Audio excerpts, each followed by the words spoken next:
Yep. All right. I think we are ready whenever you are, Ms. Harris. Okay, thank you. It's 4:06, and I'd like to call the Zoning Board of Appeals meeting to order on the 17th of June.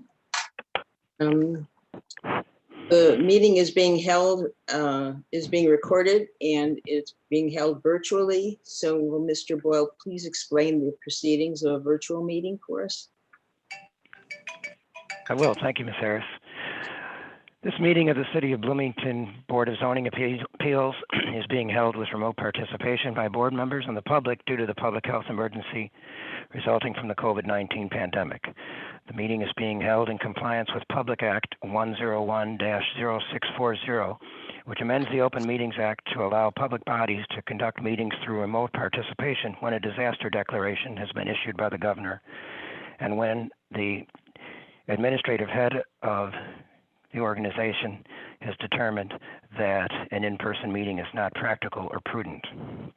The public has been asked to register at least 15 minutes prior to the meeting in order to participate. We're using Zoom meetings for this remote meeting, and the public may view the meeting online at www.cityblm.org/live and on the City of Bloomington YouTube channel. As you said, Ms. Harris, this meeting is being recorded. Okay, thank you. Mr. Mart, will you take a roll call, please? Yes. Mr. Ballatini? Present. Mr. McFarland? Here. Mr. Straza? Here. Mr. Rivera? Mr. Noonan? Here. And Ms. Harris? Here. We have a quorum. Okay. I guess there is no public comment today. Is that right, Katie? Correct. We did not have anybody register to provide public comment. Okay, and let's go over the minutes from the previous meeting. Are there any corrections? I have a few things. Obviously, on page 5 and 6, it says chairman. I spent only 17 months on the county board, getting them to do gender neutral, although it's been on the dockets and the Constitution for a few decades. On page 2, line 12, it should be with Anne after school. And line 13, it should say Knights will bring.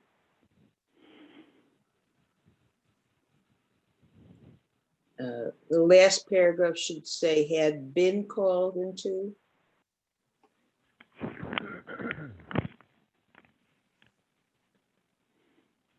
On page 3, paragraph 3, line 5, it should say address concerns.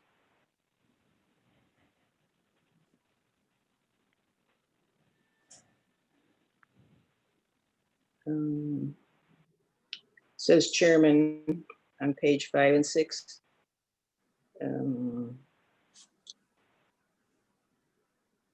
And then further on in the docket, it says compliant instead of complaint. That's in the regular. Does anyone have any other amendments to make on the proceeding?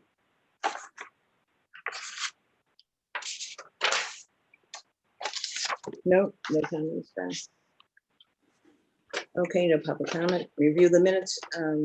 Okay, the agenda items, the next item on the agenda. Oh, excuse me. I think we need a motion to approve as amended. Sorry. And a second, and then we'll need a roll call if we're going to accept them. Do I have a motion to approve the minutes from the previous meeting? So moved by Mr. Valentini, second I'll second it. by Mr. Streiser.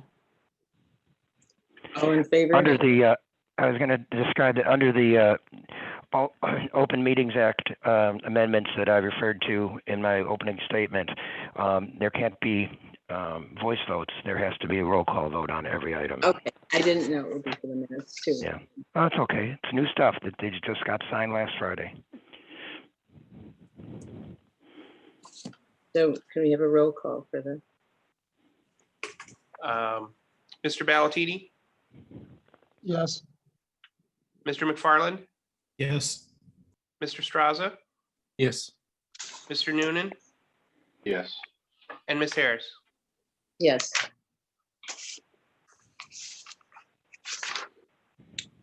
Okay, so this is a public hearing to consider the 4 agenda items. The first agenda item is SP 0320. A public hearing, review and action on a petition for a special grant use permit submitted by Marcia Wallace to allow chicken keeping up to 4 chickens in the R1C district at 1610 North Lee Street.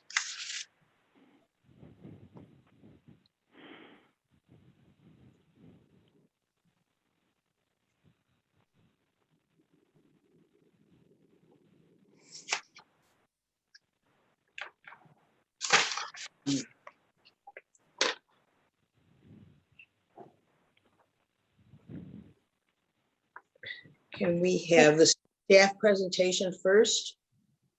Ms. Harris, can you see my screen? Yes. Okay, with the agenda on it.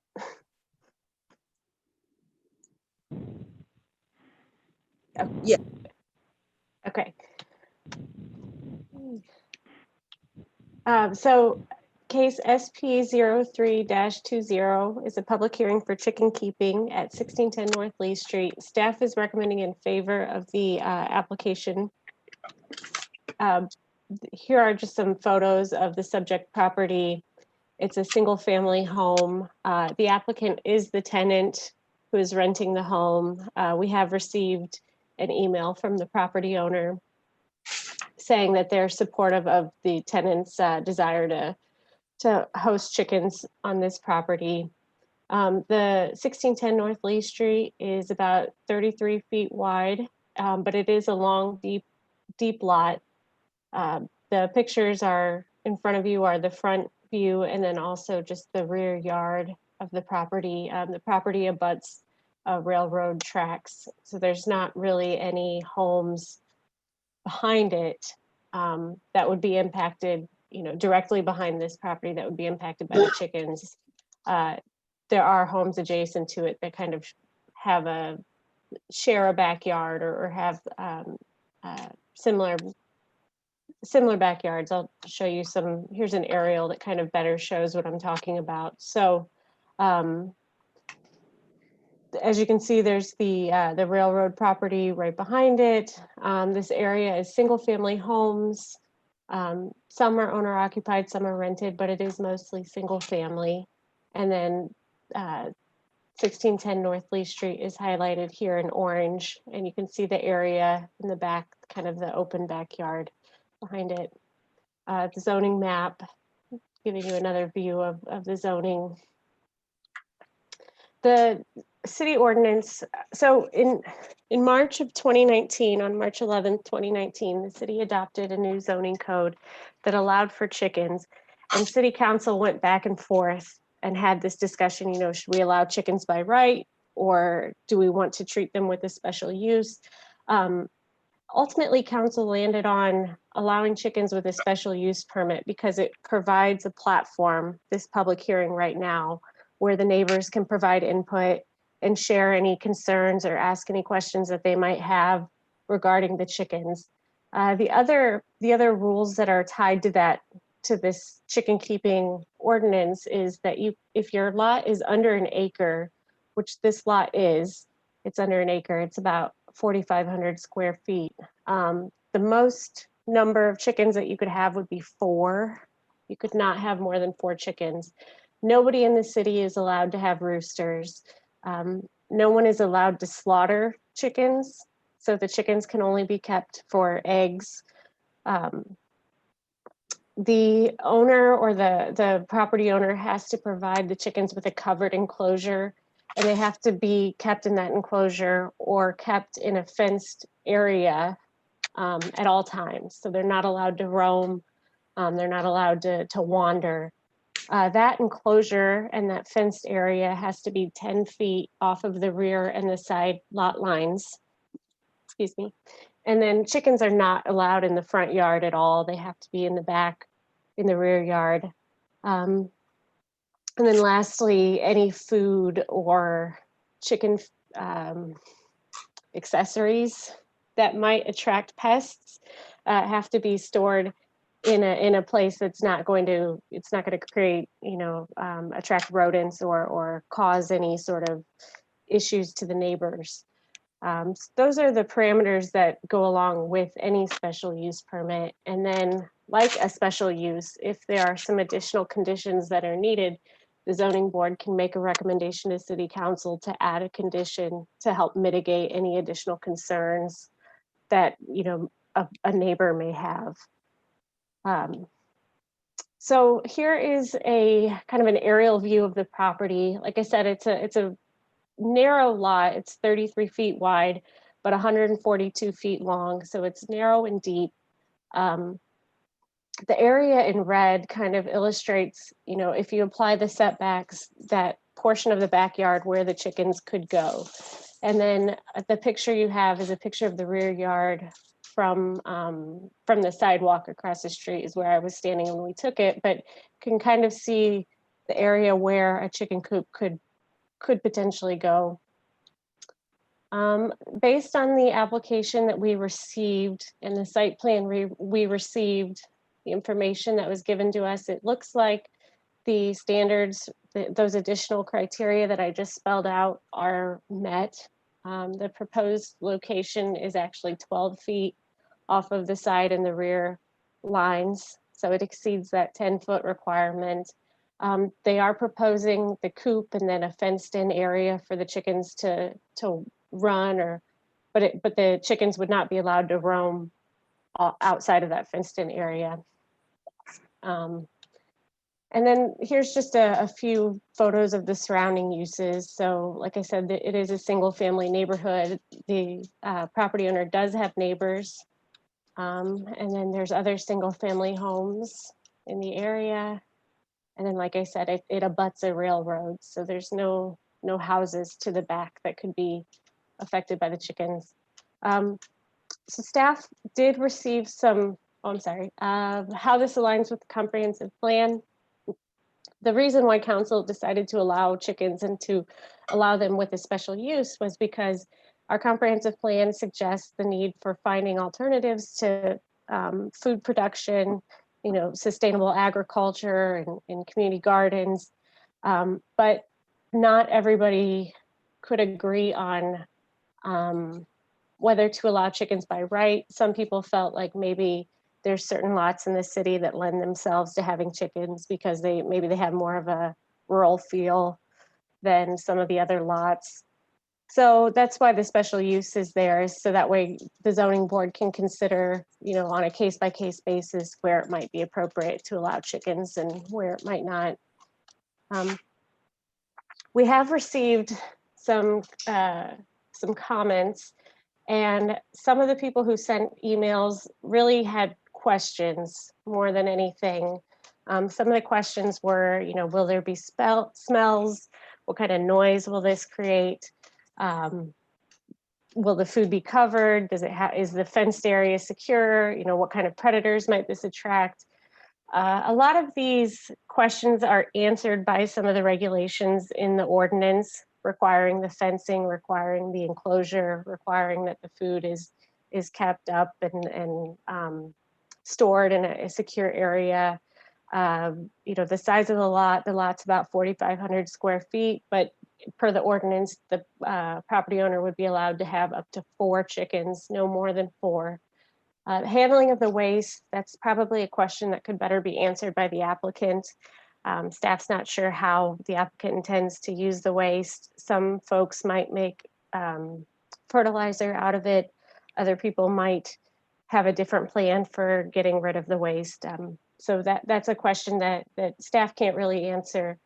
And then the question of accountability. And so another aspect of the special use permit is that it allows, if the city council receives complaints, or if there are violations, or if the use is discontinued, that provides the city with a mechanism to either revoke the special use or to send code enforcement out to the property to enforce the ordinance. So So accountability can be addressed through, complaints. If there are complaints about the handling of the chickens or noise, then the code enforcement staff can go out and do an inspection and make sure that the code is still being met and followed, and that any conditions on this special use permit are being followed as well. We did receive support from the property owner. We received one email in support of the chicken keeping. We had one email with some concerns, and we also have one person who's registered outside of the petitioner to speak and ask questions on the application. So staff reviewed the standards for a special use permit. We felt that all of the standards were met. We felt that because the property really, it abuts a railroad, it's the amount of chickens are limited to 4, and the other provisions of the code are met. They're not requesting any variances. That the impacts can really be mitigated. There's no expected impacts on traffic, on egress, on utilities, and conformance with other regulations. If there are complaints in the future or issues with smells or waste, that's something that the code enforcement officers can enforce and make sure is followed. So staff recommended in favor, and I can answer any questions if you have any. Does anybody on the board have any questions for the staff presentation? Mr. McFarland has his hand raised. Just as a clarification. So this special use follows the property, not the person that's living there, correct? I understand that. Correct, right. Okay. So, if, that's a good point. So since it's a tenant, like let's say that the tenant moves out, the new tenant could move in and have chickens, assuming that, there's not 6 months where there's no chickens at this property, or I think it's 18 months over a 3-year period. So 6 consecutive months with no chickens would then cause the special use to become null and void, or 18 months over a 3-year period with no chickens would cause a special use to become null and void. The zoning board could request a condition that, if the tenant moves, then the use revert back to single family and the special use become null and void. George, correct me if that's not a possible condition, but I would think something along those lines could be added to the permit if that were a concern. I think that could be done.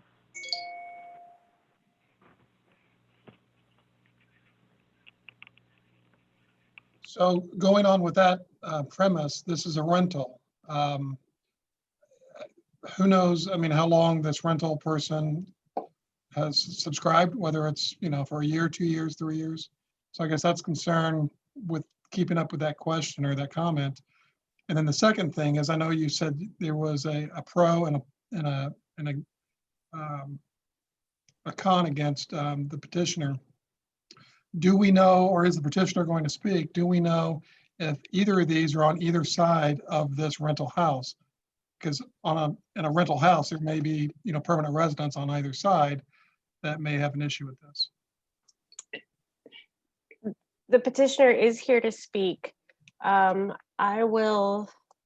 go back through our materials and find the addresses of those property owners for you. Do you mind if I get back to you on that, Terry? Sure. Okay. Are there any more comments about the presentation? If not, we can call the petitioner to make his testimony. Okay. Sorry. Can the petitioner state his name and swear or affirm that the testimony you're about to give is the truth, the whole truth, and nothing but the truth? Yes. I just unmuted Marcia Wallace. Sorry, so. Yes, I'm here. Could you state your name and swear that or affirm that your testimony is the truth and nothing but the truth? My name is Marcia Wallace, and I do swear.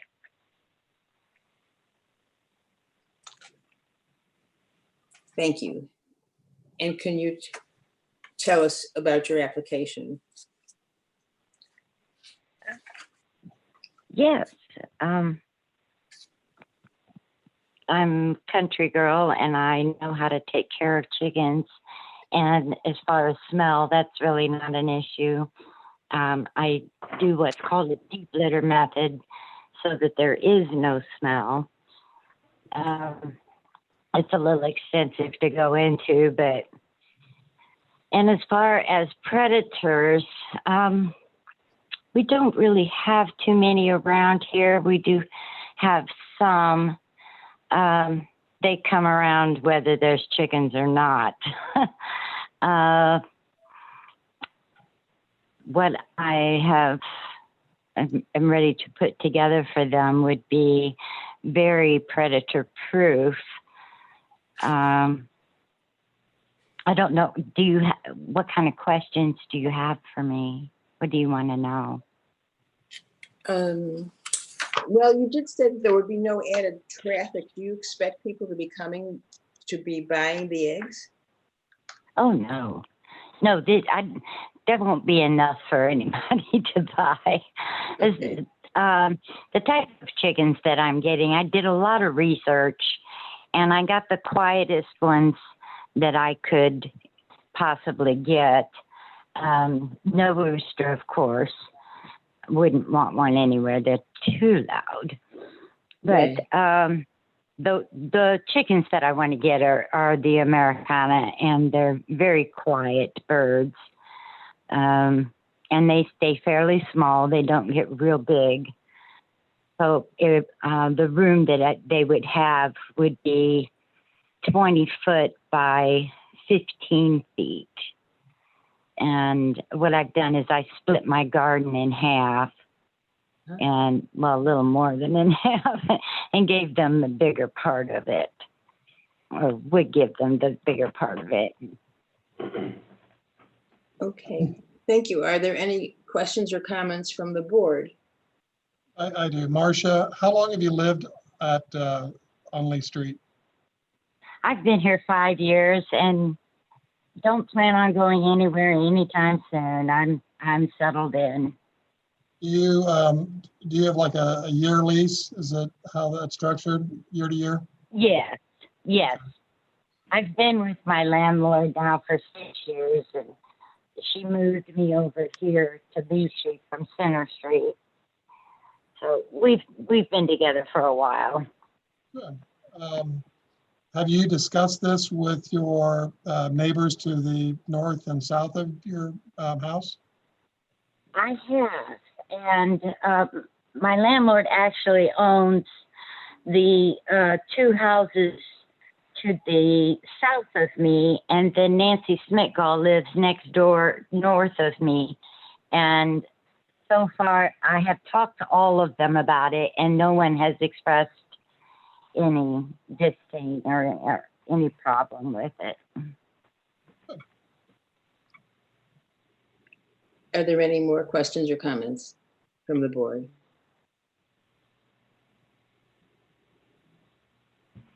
If not, I think, Ms. Simpson, you have some statements from people who want to talk about the petition? Yeah, I can answer Mr. Ballantini's question earlier. So one email we received with concerns was from the properties. Let me pull up the map. Sorry, this might provide you some. Apologize.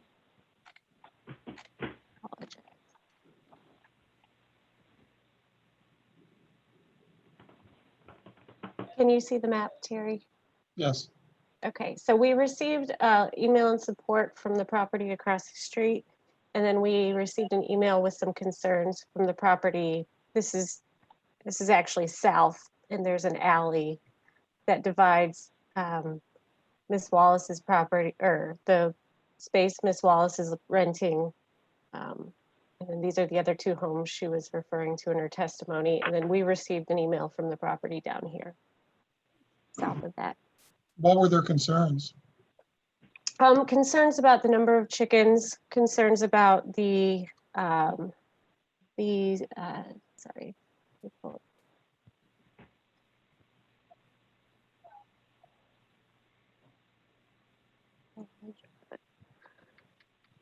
Concerns about the lot size, whether or not it's big enough to have a chicken coop.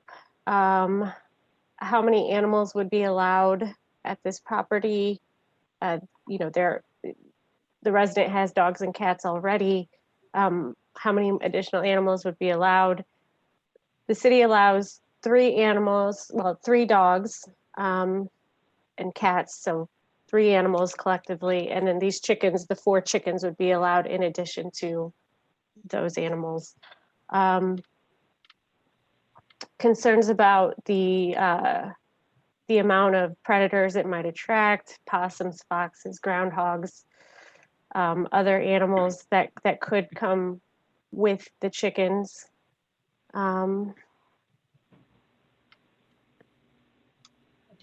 Sorry, I'm just reading. And then where the waste will go, how the waste would be handled.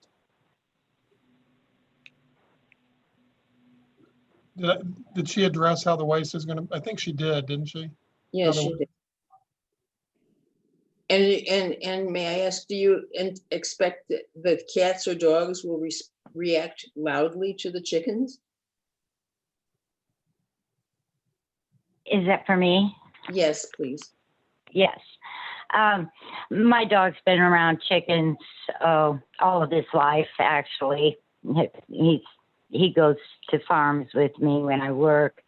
And so he pretty much just ignores chickens. He doesn't have anything to do with them. Now, I do have 2 small cats that the chickens would probably be bigger than them, and they're mostly indoor anyway. With one of them would go out, but the other one is an indoor cat. Okay, thank you. If there are no more comments or questions, the public hearing will be closed. Ms. Harris, we did have one person register to speak, Nancy Schmidgall, and I can unmute her. Okay, thank you. 1 second.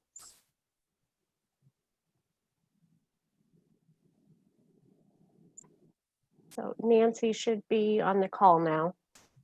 Hi. Good afternoon. My name is Nancy Schmidgall. Pardon me. I own the property at 1612 North Lee. I'm next door to where Marcia rents. And you And swear my, that everything you say is, pardon me, ma'am. no, okay, I'm sorry, go ahead. Well, Oh. could you swear, excuse me, could we have the witness sworn? I know you were trying to do that, she just didn't hear you. Okay, could you Oh, swear? yes, I swear everything is true.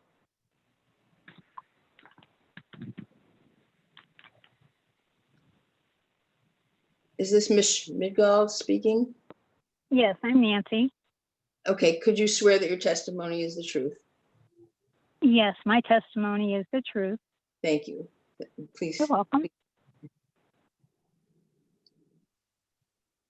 Did you want me to go ahead and speak now? Yes, please, go ahead. Thank you. Okay, thank you. My concerns are not about the petitioner as a person, but my concerns are about the concepts being presented and how they affect our neighborhood and the property value. And on Saturday, May 16, Marcia came over and told me she had 4 chicks in her home and that she had a chicken coop and would be raising chickens. And the little chicks would be put out there when the weather got warmer. And quite honestly, I was surprised. And I feel that allowing chickens in a city neighborhood will diminish the value of our properties. And as stated earlier, the chickens to me will be a magnet for more varmints. And who will dispose of any carcasses if that happens, and who will clean that up? And then my other question is the waste that chickens create. How often will the area be cleaned, and how will the waste be disposed of? And so in this proposal, my question is, is this proposed set up strictly at 1610, or does any of it go over to 1608? And basically, I would hope that chickens aren't allowed within the city because of the environment, the decreasing property values, and the issue of the cleanliness. And that's all I have to say. Thank you, Ms. Schmigel. I would like to ask the petitioner if you have a rebuttal to those concerns.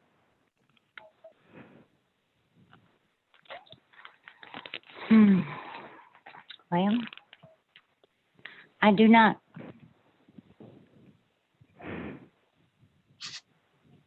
Does the board have any additional questions regarding the concerns of property value? Or I think smell has been addressed.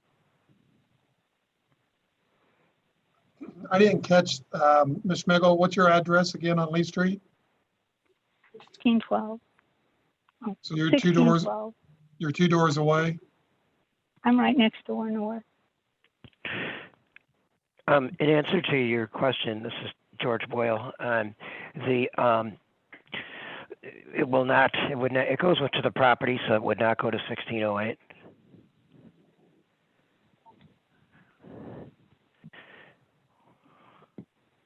Okay. So you are the house, Ms. Schmigel, directly north of Marcia's. You're the house that's on the corner lot. Is that it? Yes, sir. Okay. Well, I think that I think we've addressed the confinement. The petitioner addressed the disposal. I think we also addressed if there is a fraction of this or issues that are abnormal to what is being approved, if it does get approved. Complaints can be, taken, and the city would, definitely go towards that and look into that. I think that the town council, Katie, correct me if I'm wrong, is the one that came up with the parameters with respect to having chickens in the first place. This is just a petition for an exception on that property. I don't know if we have any answers to whether or not this decreases the property value or any evidence to that effect. If there are no more comments. George Boyle again. I was wondering if, given the concerns expressed by the last witness, if we could have just a little bit more in the record from the petitioner as to how she would dispose of the waste. I believe she outlined a protocol that she was using. Would you like to explain it more fully, Ms. Wallace? Sure, I can do that. It's called the deep litter method, where there is no waste, but it all would go back into the garden. And what I use is shredded pine shavings, and then I put peat moss in with that. And as that breaks down, and I use the PSD, which is a horse stall sweetener, and that eliminates odors from anything. And that would also go in the coop to where it would knock out any smell that would be there whatsoever. And that also would go into the pine shavings and the peat moss, and that would go straight into the garden. So you're saying that there would be no odor then? No, especially not with the PSD from the horse stall sweetener. It completely eliminates all odor. Okay.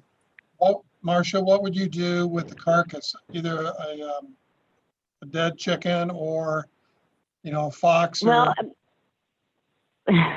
we own, my church owns a farm.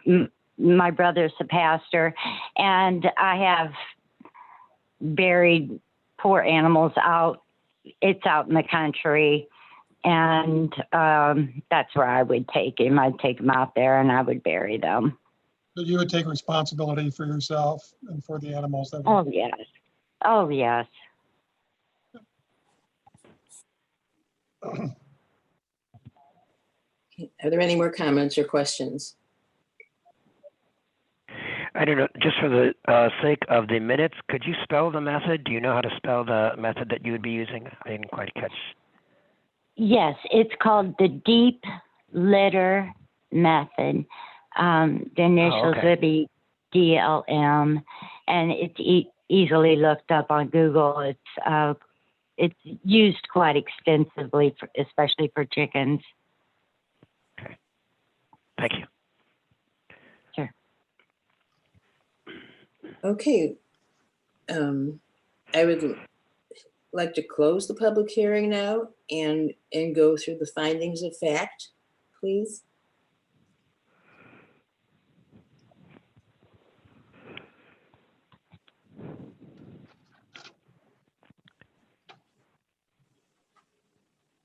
So as the board may recall that sometimes we, or I should say we often may take a motion to accept the findings of fact as brought by the staff, or we could do them individually depending on how people are inclined. Can we take a vote to adopt the staff findings of fact? In a whole, yes, I recommend that. Is there a second to that? Seconded, excuse me. Oh, Is that a motion to adopt the findings as set forth in the staff yes, report? it is. Okay. And do we have to, George, do we have to take that individually to agree? Yes. Okay, Yeah, all votes have to be by roll call with identification of the person voting. thank you. We have a motion on the table. I'm going to call the roll now. Mr. Noonan, Yes. Mr. Straza, Yes. Mr. McFarland, Yes. Mr. Ballatini, Yes. and Chairperson Harris. Yes, And that was on the findings of fact. okay. Mr. Ballantini, was that a yes or a no? I didn't quite hear it. Yes, Okay, so then now I'd like to take a vote on accepting the petition. Miss Harris, George Boyle again. I just wanted to point out that with regard to this, there is not a condition at this point, and there doesn't need to be. And I know Katie had brought up before that it could end with this particular person, although generally speaking, special uses address the property, not necessarily the person having the business. So at least my recommendation would be to have it without a condition related simply to this person at this time, as it would generally run with the property unless the use is discontinued for 6 months. So can I have a motion to approve it as presented or without conditions? Do we? Yeah, Does you could go right anybody- on with the motion you were conditions taking. added I was to just this? pointing that out. Is there anybody who wants to have conditions amended to this?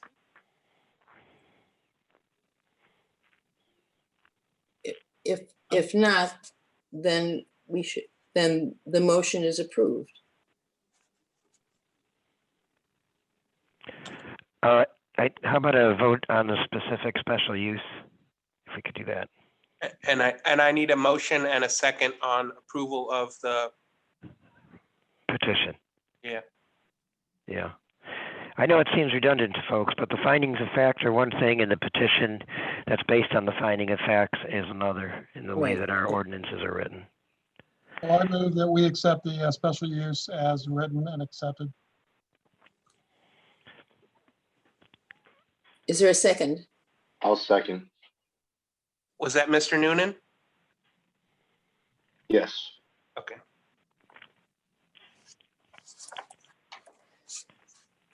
Mr. Straza, Yes. Mr. McFarland, Yes.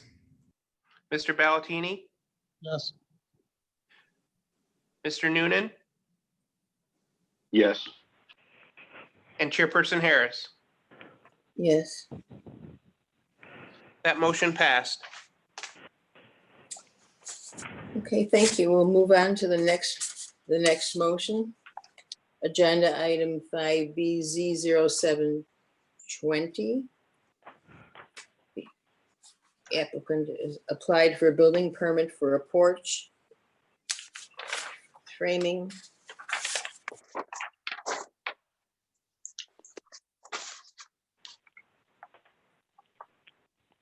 The property on West Locust Street between Western Avenue and Hinshaw Avenue.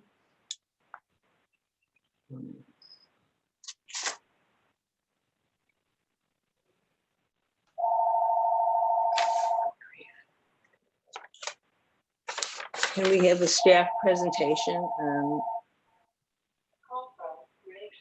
Yes. So 1314 West Locust Street, the applicant is requesting two variances. The first is to expand a non-conforming structure, and the second is to decrease the side yard setback from 6 feet to 1.5 feet. That's a 4.5 foot reduction. So staff is recommending against these variances. The staff analysis did not find that the petition met the standards for a variance. Here are some photos of the property. Can you still see my presentation? I can Okay. see the house, yes. Okay, good, thank you. Here's a picture of the property at 1314 West Locust Street. You can see there's the beginnings of an addition on the back. And then this photo on the right here is just kind of from the alley. There's an alley that goes behind the property. Gives you a picture from the alley. This is a accessory structure, detached, not attached to the house. This is the house and the addition where my mouse is. Here is an aerial view of 1314 West Locust. It's a single family home. The neighborhood has smaller lots. Most lots are about 50 feet wide and a little bit longer with alleys running behind them. It's kind of a traditional neighborhood setup. Some of the homes do not meet the 6 foot setback. There are some photos I'll show you later of other homes that are built kind of up on the lot line and have a larger side yard on the other side of the property. 1314 West Locust is built pretty close to the lot line. It's about 1.5 feet off the lot line. You can see the proximity of the house to the driveway, the neighbor's driveway, and then the proposed porch would extend on the same, keeping with the same setback as the house in the rear, and would be 1.5 feet off the neighbor's driveway as well. The area is zoned R1C, which is our single family residential neighborhood.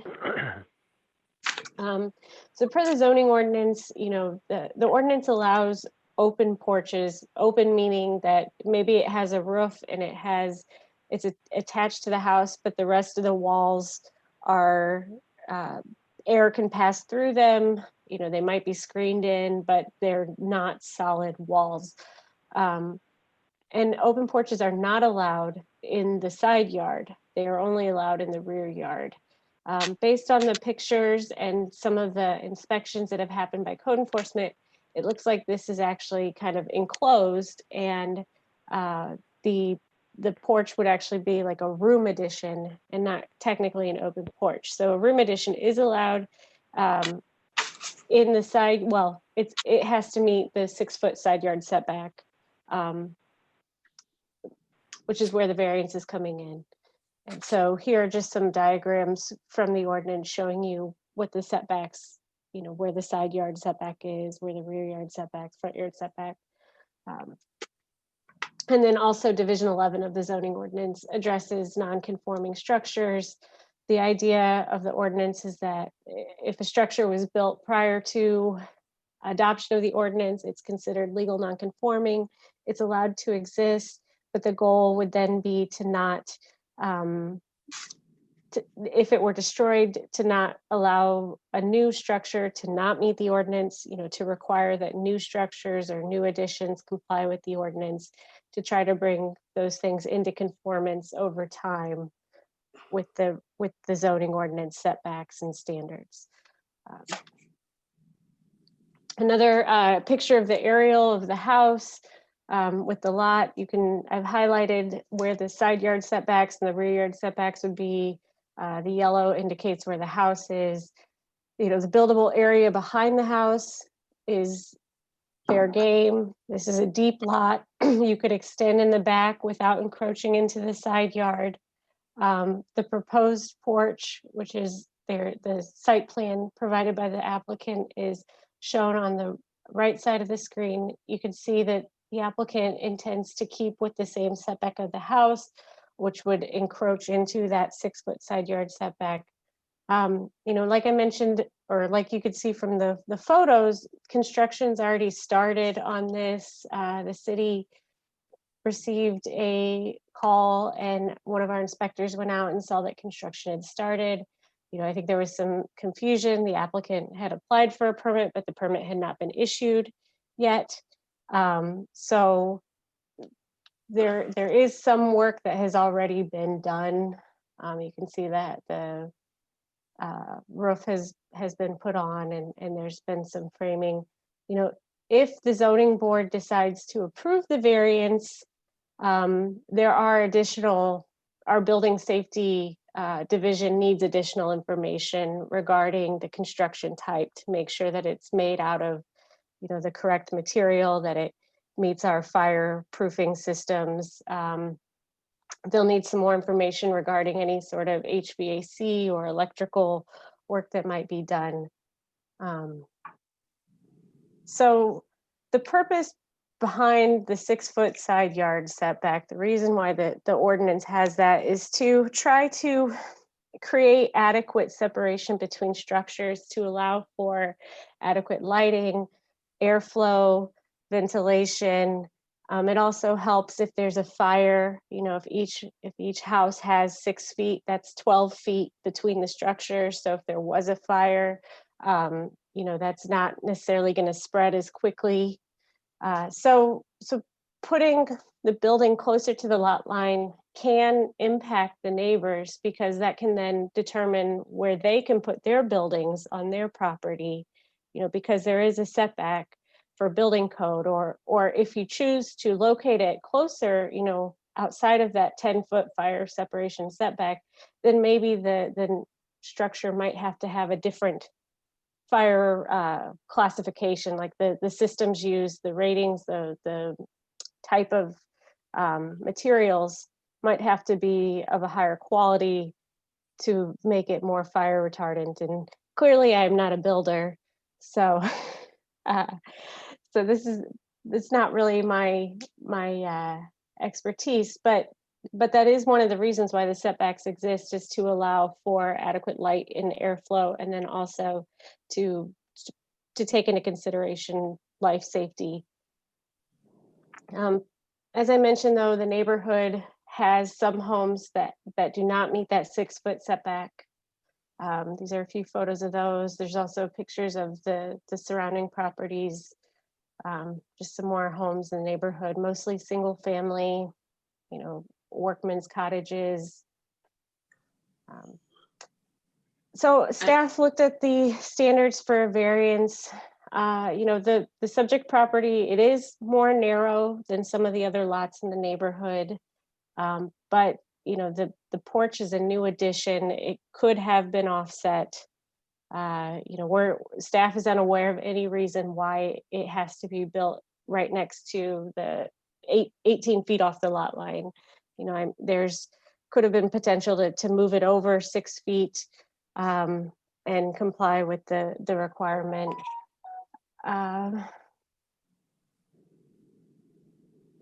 there's plenty of room in the rear of the property as well. So even if you moved it in and it was a little bit narrow, you could also extend it back further into the rear yard when it was being built.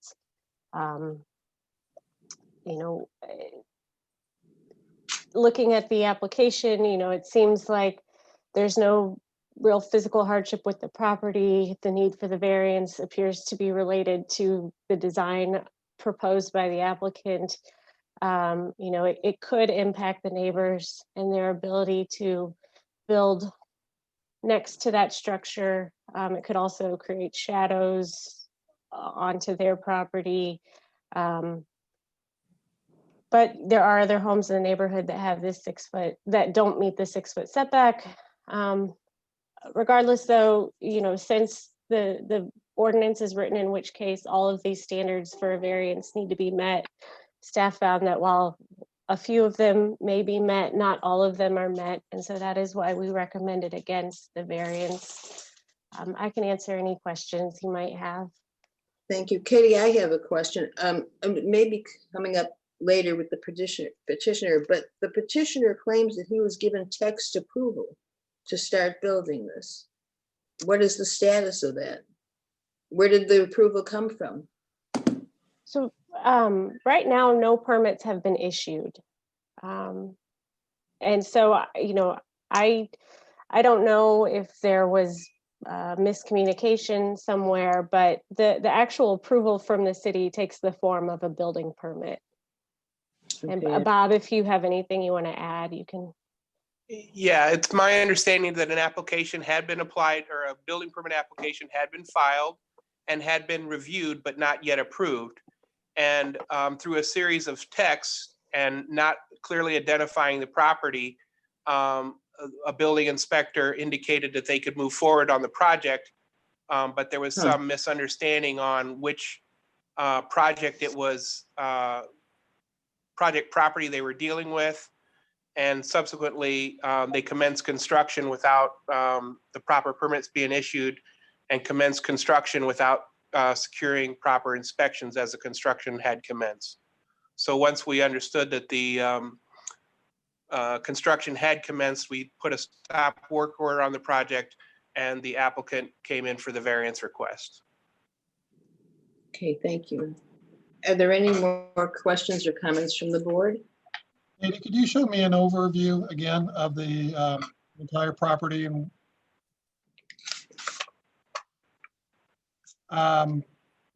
is there a diagram in there that shows where the porch is from an overhead view?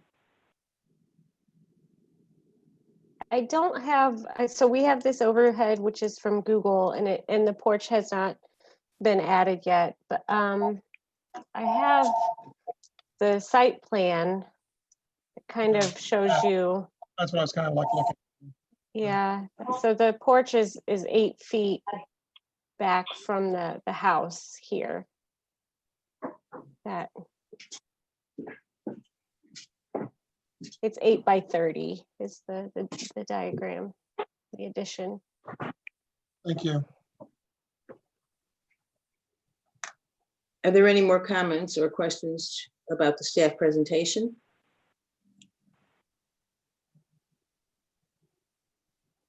If not, can we vote to approve the staff presentation? We should close the public hearing, and then is there any other comments from the public or the applicant? Well, I'm sorry, I just unmuted Mr. Hernandez, who is the applicant. So right. he's We on the need call. to get evidence. Yeah, hello?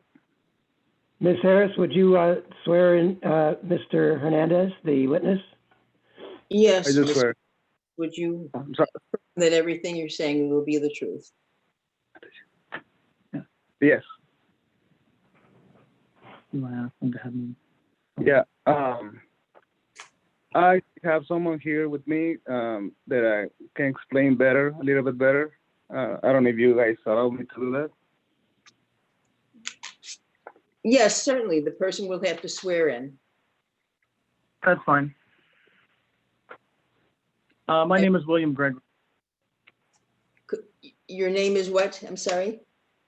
William Gregory. Okay, could you swear that your testimony is the truth and nothing but the truth? Yes. Mr. Gregory, you're an attorney, is it correct? Yes, George. Okay. But I'm not here as an attorney. I'm here actually as a family member. Oh, okay. I'm just helping him out because his primary language is Spanish, and so he doesn't completely understand everything. Okay. So, do you want me to make his statement, or do you have questions? Or that? Well, I think, you could either be testifying on your own with regard to your knowledge, or if you would like, perhaps you could consider yourself more a translator. I mean, I think I'm more of translating or explaining, his position on this. I mean, I have seen this. I have been to the property. I have seen this, what they've built. I've seen, what he submitted. And I think there was some confusion in regards to the permit. They applied for a permit, and then they did get a text from Mike with the city giving them the okay to proceed with that. So it was their understanding that, due to the COVID and the shutdowns and things like that, that the permit would be sent to them, a physical permit would be sent to them at a later time was what they understood. But that due to the text message, they were actually approved to go ahead with the construction, which they did. As soon as they got the stop work order, it's my understanding that they did actually stop working on this. So in that regards, it was their understanding that they had in fact received the permit and were allowed to go forward with the construction. In regards to the room itself, I mean, it is attached to the house. It is an enclosed structure. So I don't know that it would technically be considered a porch, the initial presenter was stating. I think it would be more considered a room addition than a porch. The addition is lined up with the sides of the house, so it is not any closer to the property lines than the prior existing structure. I mean, I understand that was built prior to this, but it is the property is in line with that. It doesn't go any closer to the property lines than the existing structure. The reason they requested it the way they did is because on that corner next to the neighbor's property, the only entrance to the house from the back is right on that corner. And then the only entrance to the basement is right next to that. So the only way to access the house and or the basement, if you're going to have that structure enclosed, would be to actually put that wall at the same distance from the property line as the rest of the house. Otherwise, they would be required to go outside of the house in order to actually enter into that other room, because there's no other way, or there's no other way to really to do that other than completely restructuring the back of the house to put a new entrance into the back of the house. And that was the reason for them stating that. I mean, obviously that would be additional construction, additional hardship to them to have to completely redo the entrance to the back of their house, or to not have the structure enclosed and have access to the house from that additional structure that was built.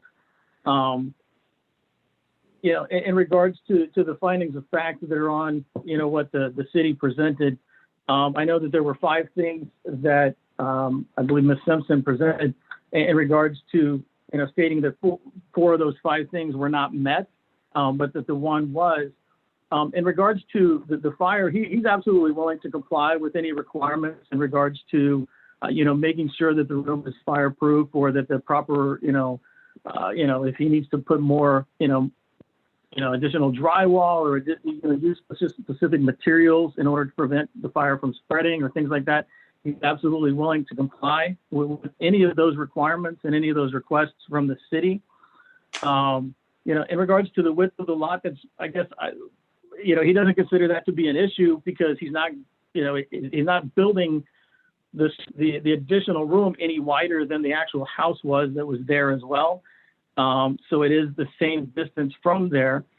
In regards to his infractions, he has actually talked to the neighbor, Andy. I forgot his last name.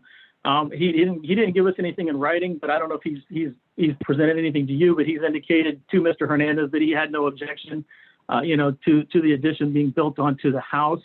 Again, the rest of the house is already within the same distance from the property line. There's a fence. The neighbor's garage is also right on the property line. There is a driveway between that house and the next house over. So I believe, and I don't think he's measured it, but I believe there is that 12 feet between that room and any other structure on the neighbor's property. With the driveway there, I guess I wouldn't foresee that he would be building anything else that would be closer than 12 feet to the addition anyway. So I don't know that that infringes on anything that the neighbor would be able to do or anything in the neighbor's property. It's not high enough to where it's going to really create issues with shadows. If there is a shadow, it would be very limited onto his property, and it would be on the driveway, which I don't believe would really infringe on, the neighbor's use of their property. In regards to the reduction in size of it in order to meet the zoning setbacks, again, the issue with that is the entrance to the house. And the fact that he would have to redo the entrance to the house if he wanted to be able to access that room from his house. Because of where the back door is located on the back of that house, it's right on the edge of the house. And, to go 6 feet over, he would be, either like in the middle of that doorway or on the other side of that doorway. And it would limit the access to the basement and the rest of the house. So I'm not sure as far as what other alternative designs would be possible that would allow him access to the actual house itself from that room in regards to what the city put. So I guess that's where he's saying that, that's why he requested it as is. I guess I'm not quite clear.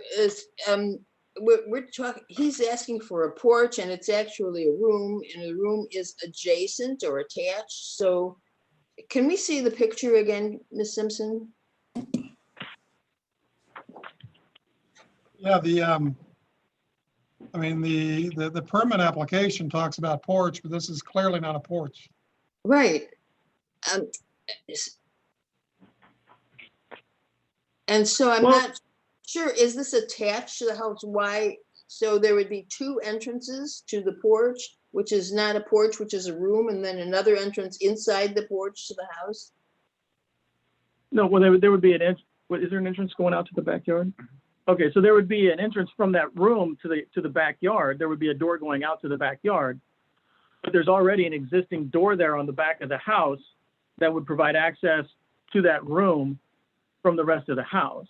Can you share, is there any way that we can figure out from what's on the screen right now where the existing door from the house is to the outside, and then where you plan on putting the, let's call it a room because it's not a porch, where the room to the outside is, where that door would be? Because you're saying that there's not enough room, and I don't understand quite where that is. Okay, well, if you see where it says addition and it has that little blue arrow pointing down. Yes. Okay, and right where the fence meets the house, right where the fence on there meets the house, and there's the gutter coming down, right on the other side of that gutter, the entrance to the back of the house is right there. I mean, it's right on that corner on the back of the house. And so it would also be if the yellow rectangle labeled house, it would be the far left bottom corner of the house, and it's right on the edge of the house. Okay, so I mean, there's like. So that's clearly why you wanted, or why he wanted to extend the room to the existing house, an encroachment on the property, right? Yes. Okay. What does that? And the door to the porch would be where?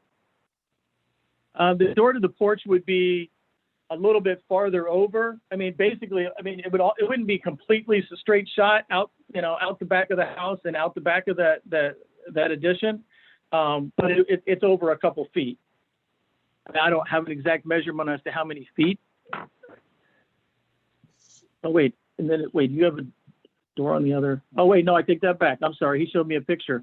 The door going outside would actually be on the far wall on the opposite end of the house. So stretch that was a window I was looking at. So the door exiting, going to the outside from this addition would be on the far wall. So it would be, if you're looking at the porch addition, it would be, well, the wall facing east on the right side, blue part, it'd be the wall facing east. The door would be going out that wall in the far southernmost corner. And Katie, what is the difference? Because with our pictures on the screen, I can't see. Right now on the porch addition, what's the distance on the right side of the porch addition? Is he encroaching on the property line there, or is there plenty of room? 8'8". So it's 8 feet? Yeah, 8 foot 8 inches. Okay. It's over 8 feet, yeah. Oh, he's got enough space. So then I guess ultimately, with Mr. Hernandez, what would be preventing him from basically cutting the room addition down and still having an exterior exit from the house, but just cut off instead of taking it to the property line, cutting it off where he can go outside from there? Terry, if you hold on one second, I have Mr. Hernandez submitted a picture. I don't know why it's not in the packet, but I have it. I can pull it up. We can enter it into evidence if you'd like. Thank you. Yes, let me figure out how to do this.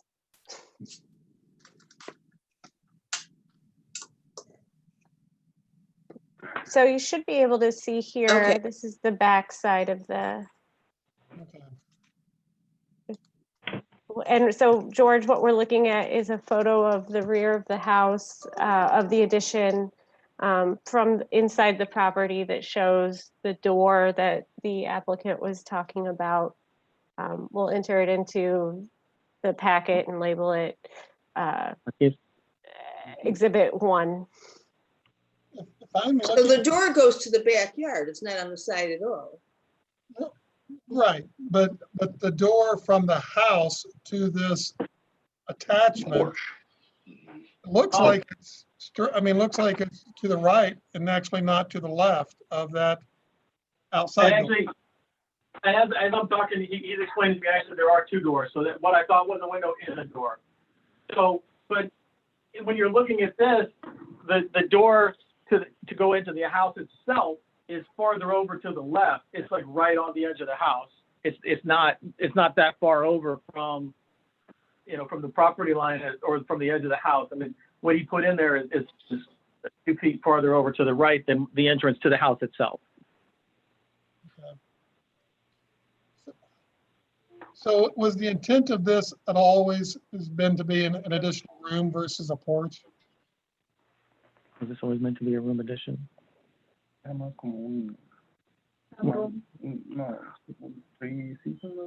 he said he thought it was like a 3 seasons room, like a sunroom type of thing, not necessarily a port. So I don't know if the contractor who submitted this, that was just the word that he chose. I mean, I guess he's not available right now, so I can't clarify with him when he submitted it what his intent. Well, the Calling it a petition porch. does say a 3-season porch, and so this is obviously a room addition. So I'm not sure that we're even petitioning for the appropriate thing here. Katie, what is the, on a 3-season porch, what are the parameters, what it's supposed to be on the existing walls and stuff? So for the definition, the porch would have to be, it could be open aired or it could be screened in. But something like windows or a solid wall that would be considered a closed porch, which would then be part of the initial structure, an attachment on the structure. Is there heating and cooling on this?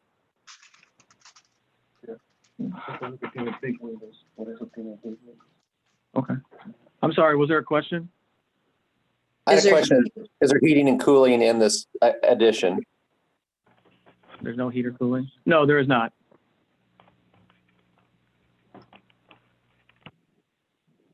Katie, were you done? Were you done explaining with your explanation? I would seem like you had more to say. I was just going to say, George, that, they're both would, whether it's a porch or whether it's an addition, both would necessitate a variance from the side yard setback. There are some different building construction issues, between a porch and an addition. And so if it's going to be a room addition, it's going to need, we're going to need additional information from before we could issue the building permit. My question is, is it logical to proceed with this application since it should be an application for a room, not a porch? Whether we approve or not approve a porch is almost irrelevant if we're actually needs to be reconstructed for a room addition. Well, and I guess he would probably have his, does it make a difference in regards to the variance? Because if it does, then I guess, we can resubmit the application for the permit under something different, I guess, and restart the process. Right. No, it probably doesn't have any bearing on the variance. It just has, okay. Oh, did you have anything else? But that was all that he had to say. And are there any more questions or comments about the petitioner's statement?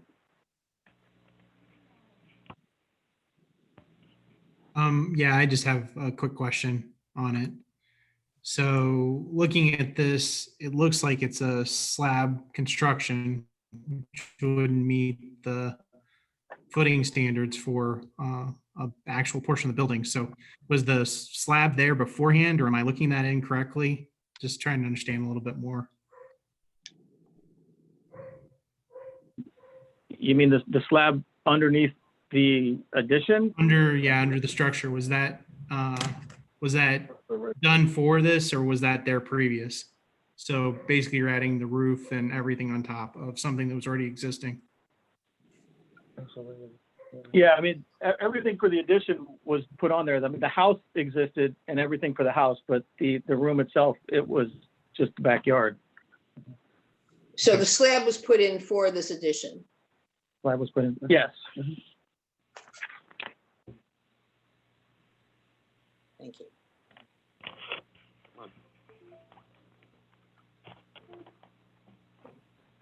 If there are no more questions, I'd like to close the public hearing. I just wanted to clarify that nobody else registered to speak in favor or speak against or ask questions. Just the applicant and Mr. William or Mr. Gregory.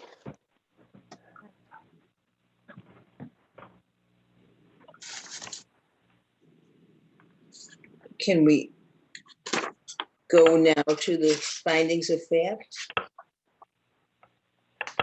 George? Yeah, and we could look at it either by accepting the findings of fact as presented by staff, or we could go through each finding one by one, however folks would want to proceed. I think I would like to go through the findings one by one.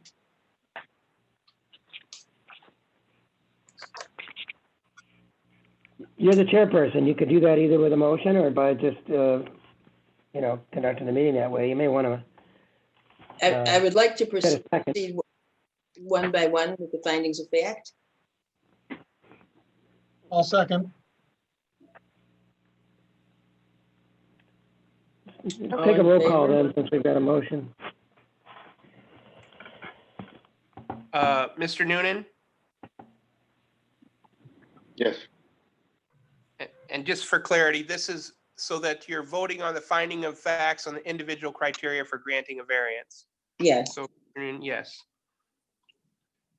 Mr. Straza? Yes. Mr. McFarland?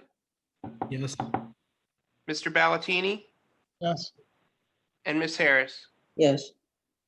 So Katie Simpson will read off the first criteria, and then you'll take an individual vote on those findings of fact or criteria.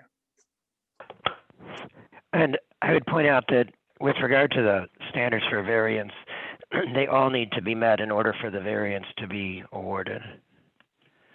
So it's an and, not an or. We're just want one of them or three of them or something like that, just so people know the consequences of their vote.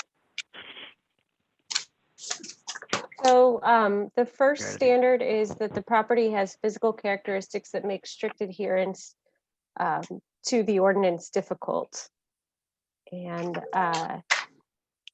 And I can take the roll on that. So, Mr. Ballatini?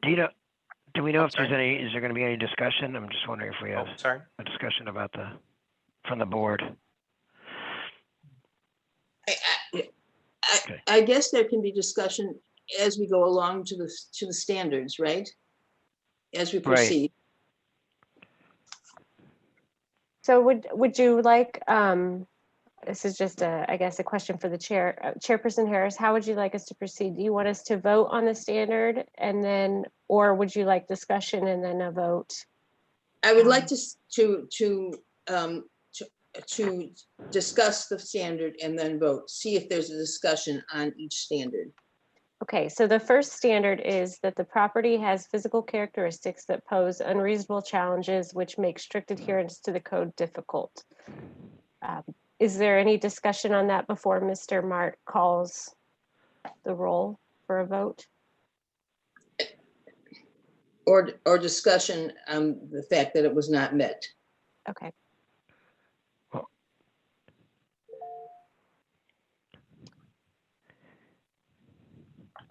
If there is no discussion, then we can vote on that. Let's have a motion. Is there? George, do we need a be- motion on each? Well, it's either going to be, somebody is saying that it's either met or not met. I guess I don't know that you need a motion, but I think we need to clarify that I think we should have people answer perhaps met or not met so that we know whether they're voting that it's, that the standard's been met or not. Right. So I don't know that we need a separate motion. I think we just need some clarification that if somebody's saying, instead of yes or no, why don't we just say met or not met? Can we have a roll call that we agree that the standard is not met?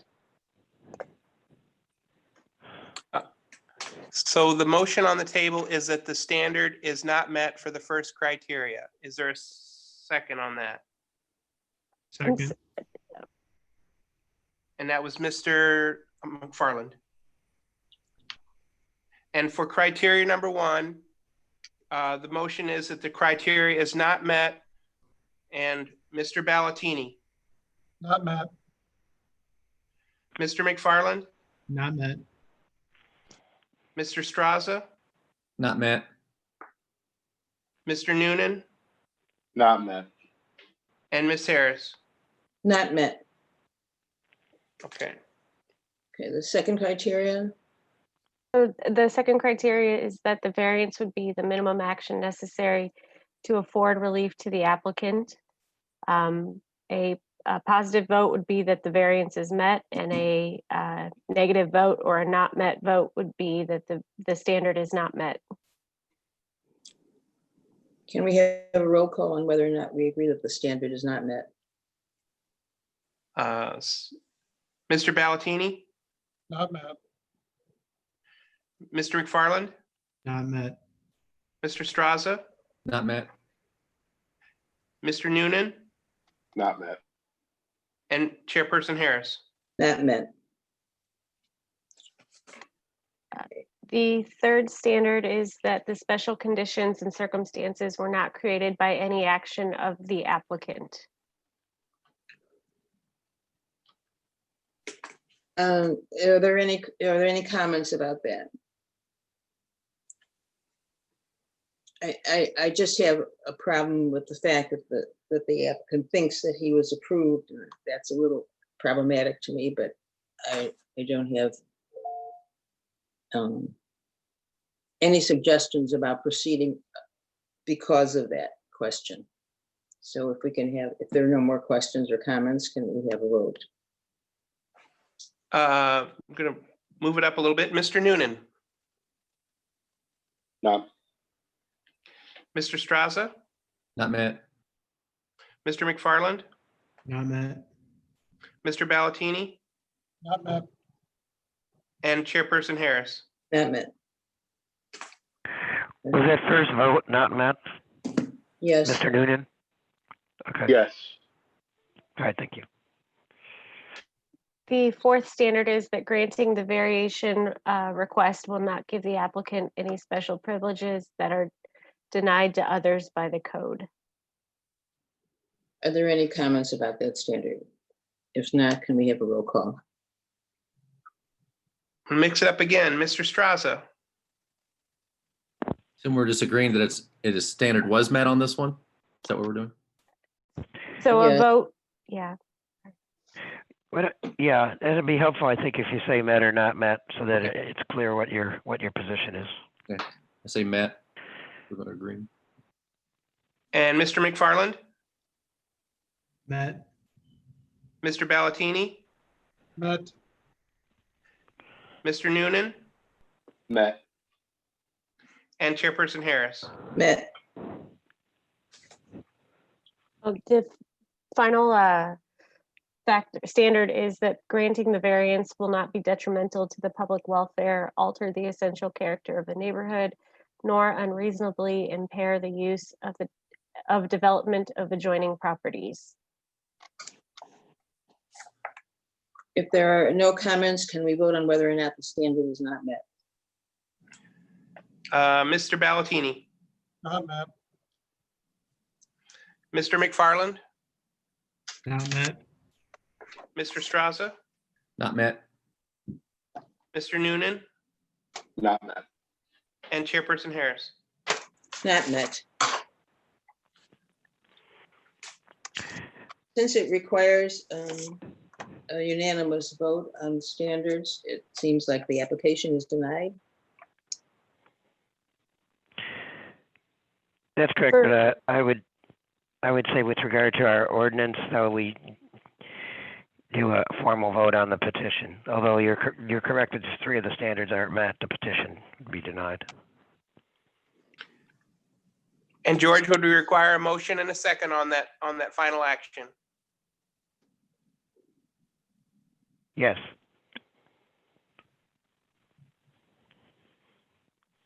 Can I make a motion to approve that the standards were not met? This would be to a motion to deny the petition. Yes. Can we have it from somebody other than the chair, just or? Make a A motion to deny the petition. That was Mr. Noonan. Yes. Do I have a second? Second. And that Mr. McFarland, okay. Mr. Ballatini, not met. and this is to deny. Right. So not met.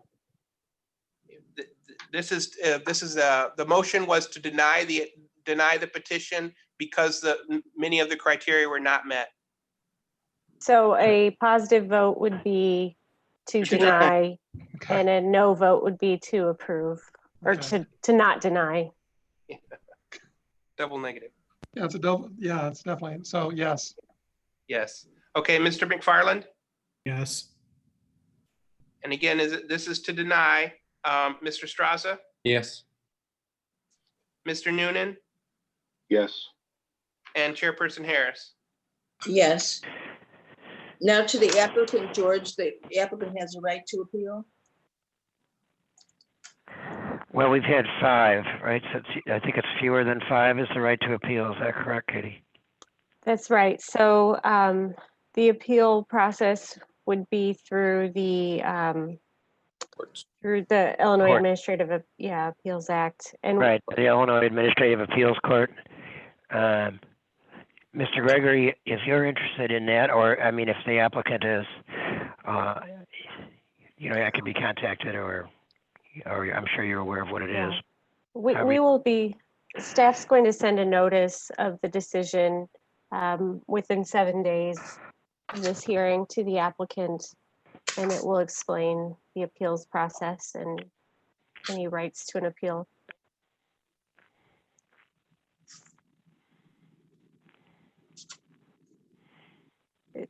Anything else, George? Nothing further on this, unless, nothing further on this. Okay, so that's let's proceed to the next agenda item. The next agenda item is it 5B? 5C, EC, agenda item ECZ0H20. The application has been filed. The subject property at 2 Graythorn Circle.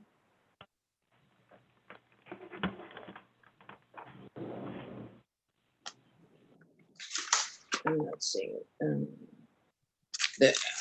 For an 18-foot above ground swimming pool.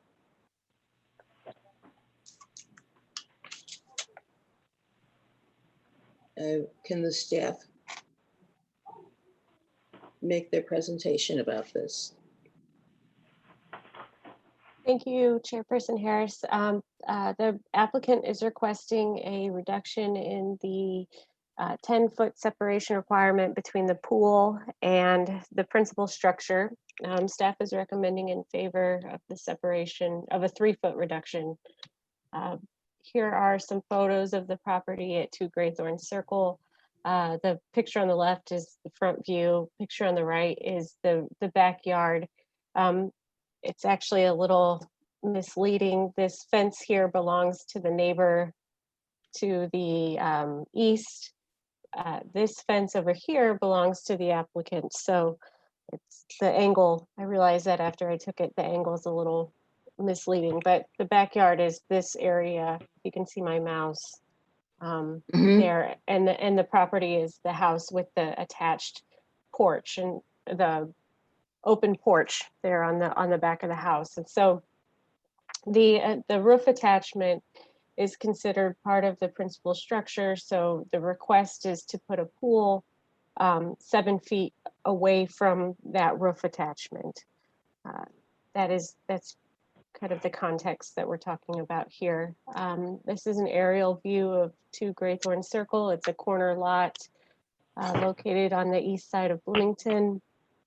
The zoning is R1C, which is our single family residential district. The corner lot has 2 front yards. Per the zoning ordinance, swimming pools are allowed in the rear yard. They have to be 6 feet, a minimum of 6 feet from the side and the rear lot lines. Pools are required to be enclosed with a fence, and also they have to be 10 feet away from the principal structures. So this is, sorry, on the screen, you have kind of a layout of the different yards, and then the blue dashed box highlights that area where a swimming pool could be placed. 2 Graythorn Circle, like I said, it's a corner lot. It was established in the kind of the early 90s. The lot has some easements platted on it, and what you're looking at on the screen is the final plat. The red indicates the easements. The blue dashed line is the front yard setback that's platted on the actual property. There is like a 7.5 foot utility easement on the south side of the property. The city does not allow construction within that easement. Any like permanent objects, if there were utilities there and the city needed to access them, or any other utility company needed to access them, those structures would have to be removed from the easement. And so we don't typically allow people to put up permanent structures on top of those utilities. So the pool would actually need to be set a little bit closer to the house to be out of that easement. It's 7.5 feet. But the site plan shows the pool at 6 feet and on both sides, meeting that setback. And then it would be roughly 15 feet from the actual house and 7 feet from that porch roof that projects into the backyard. There is a little bit of a slope to this property. It's subtle, but there is a change in grade. It's about 2 feet, kind of from the south east corner towards the road, towards the northeast corner. Everything drains that way. Here's just some photos of the surrounding area and similar single family homes. Staff looked at the findings for variance. Our analysis established that the findings were met. It's an irregular shaped lot, it has 2 front yards. The easements on the south, well, on all the sides, kind of limit where you can locate permanent structures. Also, regardless of whether or not they reduce the size of the pool, you would still need a variance. If you went with a smaller pool, variance would still be necessary in order to keep the pool from not encroaching into that easement. The easements were platted before the home was built. So we feel like the slope and the easement are physical characteristics of the property, necessitating the need for the variance. The easement will still allow the applicant to make reasonable use of their property, and that it should not negatively impact the neighborhood. Staff is recommending in favor. Thank you, Ms. Simpson. I'd like to call for any comments about the staff report. I have one comment, one question. Can we see the picture with the fence, with the house with the fence?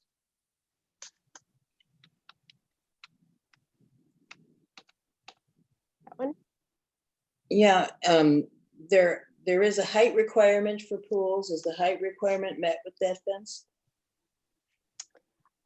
I believe so. It's 4 feet is the height requirement. And I believe that's a 4-foot fence. That's not their fence though, right? It is at the back, yeah. They're the same size fences. I have not measured that fence though. So, that would definitely be something that would have to be met in order to issue the building permit. And that would be reviewed by the builder too. Thank you. Are there any questions for this, for the staff statement? If not, can we vote to approve the staff statement? The applicant is on the line. I'm sorry, I have not unmuted her yet, so they should now be able to talk. Okay. To the petitioner, will you please state your name and affirm that you are going to tell the truth? My name is Andrea Goins, and yes, I will tell the truth. Okay, thank you. Can you? So all the findings of fact that Katie presented are correct, and actually you had a question about the fence. It is 4 feet tall, and we will have obviously the locks necessary for that. And that is really the only location that we could find to place a swimming pool within that back corner where she described. Okay, thank you. Are there any questions for the petitioner from the board? I just want to make sure, because it's kind of hard to tell from the pictures. Your fencing, your entire backyard is encompassed by fencing, correct? On the sides, all back, right? Yes, sir. Okay, thank you.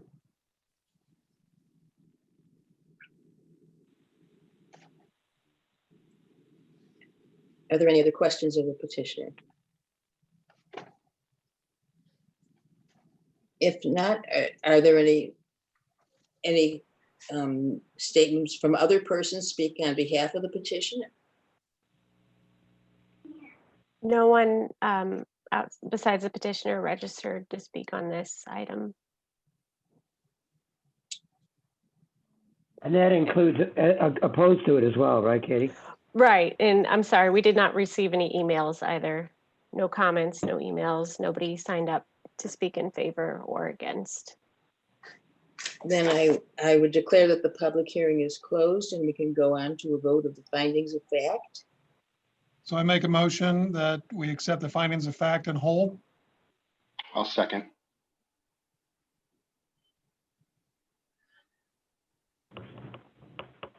And Mr. McFarland,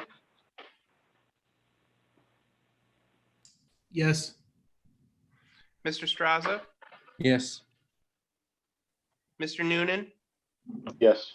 Mr. Ballatini, Yes, and Chairperson Harris. Yes.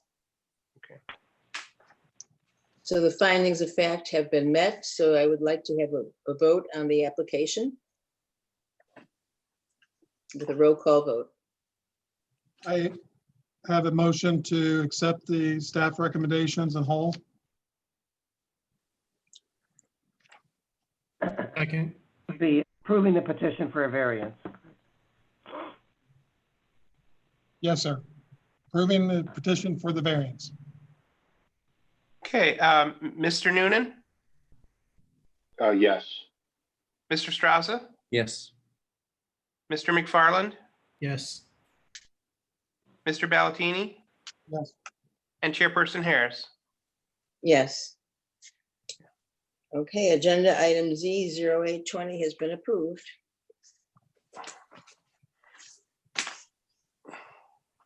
Thank you. We'll move to the last petition is Z0920.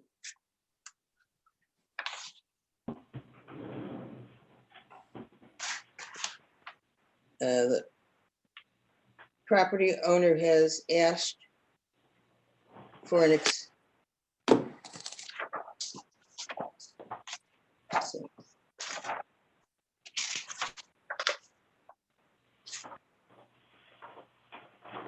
to rebuild an accessory structure in the same location as the existing structure in the side yard closer than 10 feet to the principal structure.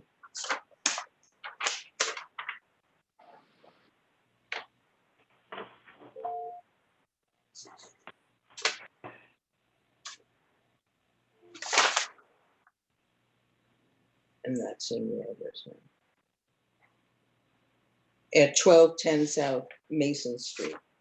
So, Ms. Simpson, can you give the staff presentation? Staff is recommending in favor of the variances requested to rebuild a new accessory structure in the side yard and also to allow a 4-foot reduction in separation between the accessory structure and the principal structure at 1210 South Mason Street. Here is a photo of the property. It's a workman's, craftsman cottage built late 1900 or early 1900s. At some point, the garage was added onto the property. Currently there's an accessory structure that's actually located in the side yard. Accessory structures are allowed in the rear yards. They're not typically allowed in the side or the front yards. But there's one there that exists, and the applicant is requesting the variances to be able to tear this one down and rebuild a new one in its place. The new accessory structure would be, I believe it's 14 by 24 feet. Would be the size I'm of sorry, it. I can't hear you. Oh, I'm sorry. Can you hear me now? Yes. Okay. So the proposed structure, the current structure is about 11 by 14. The proposed structure would be about twice the size of that. It's about 14 feet by 24 feet wide. So the property is zoned R1C, which is a single family residential district.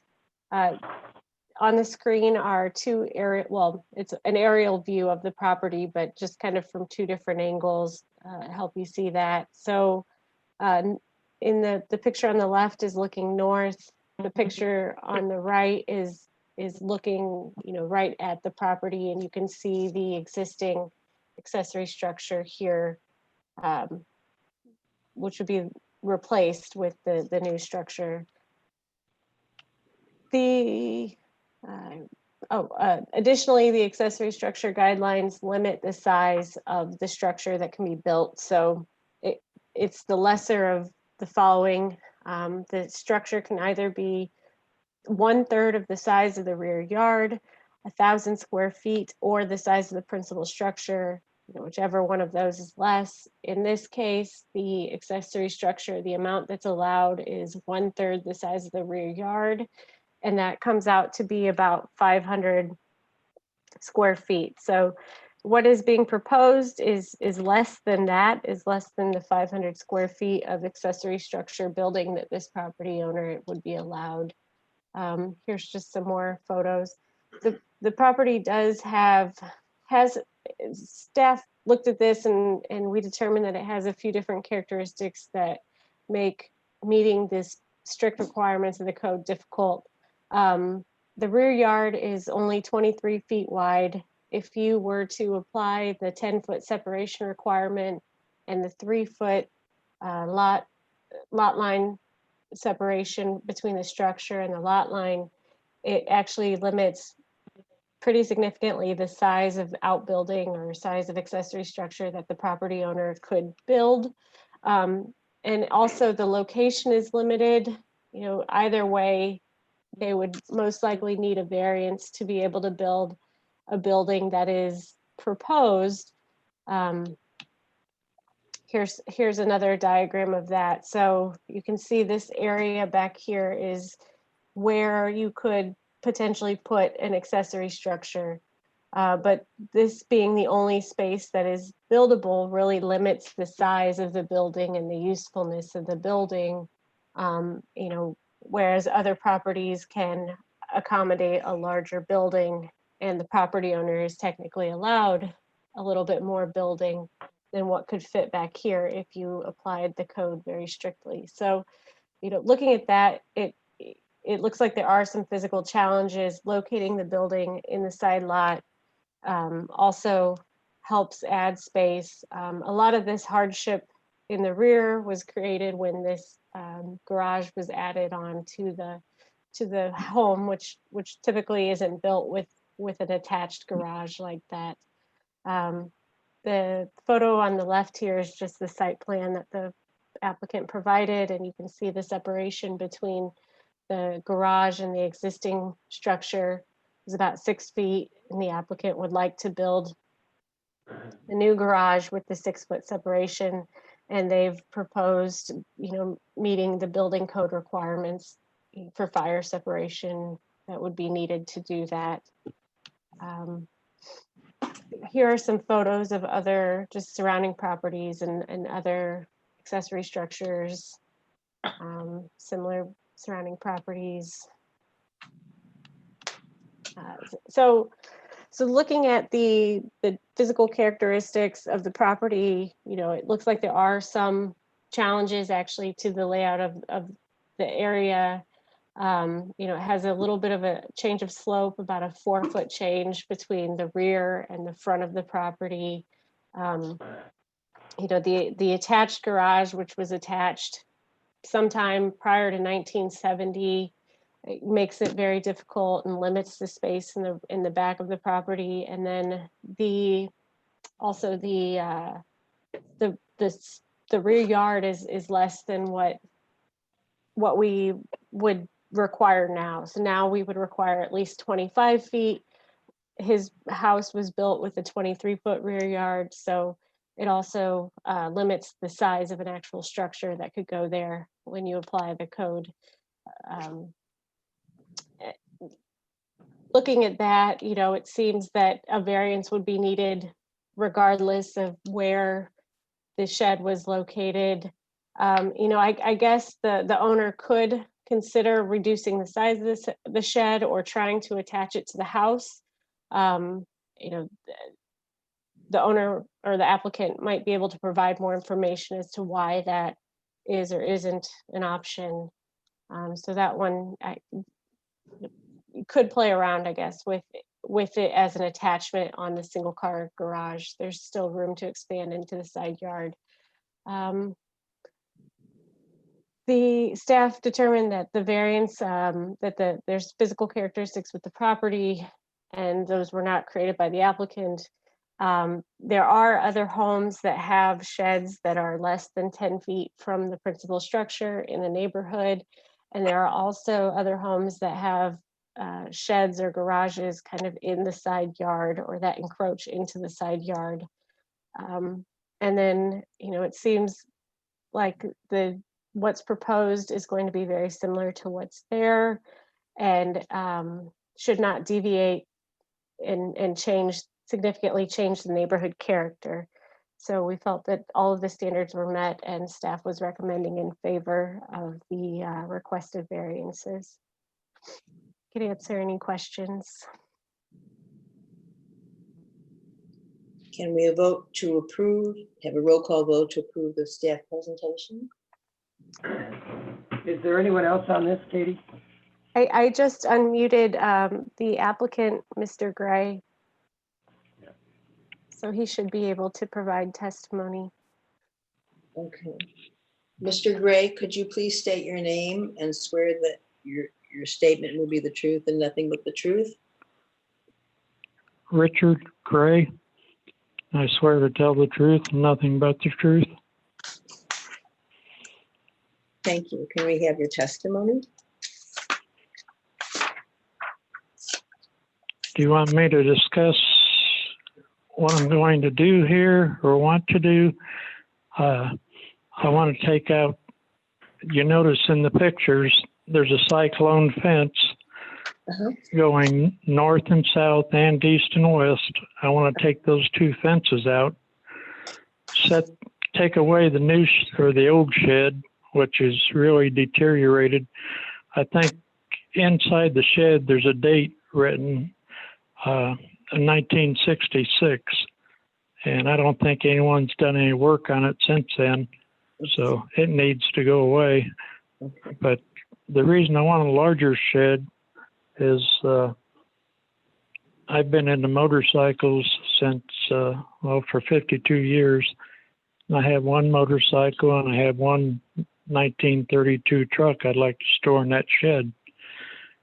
So that's the reason I want the shed a little larger. And I own half of the alley.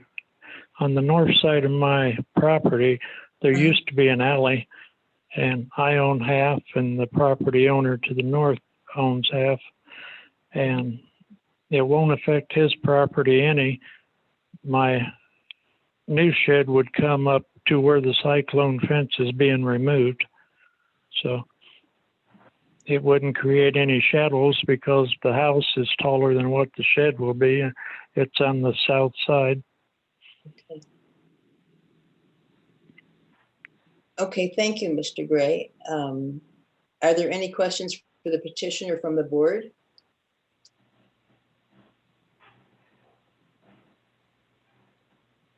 Are there any other persons who wish to speak to this or for or against it, Katie?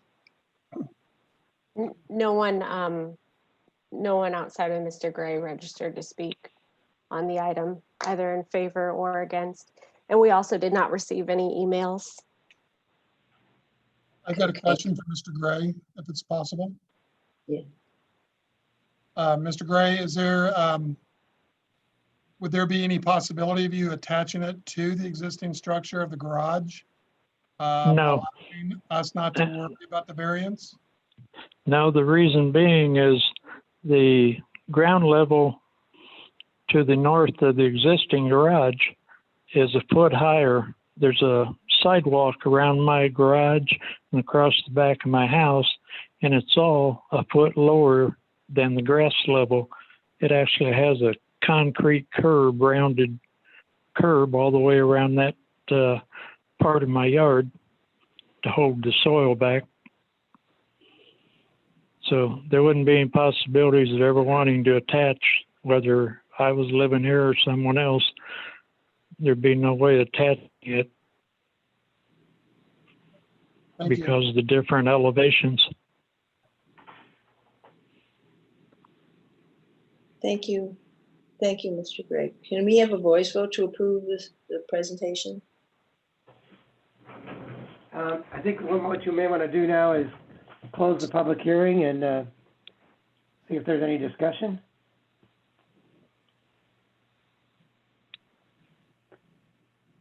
Is there any discussion? We close the public hearing. Is there any discussion?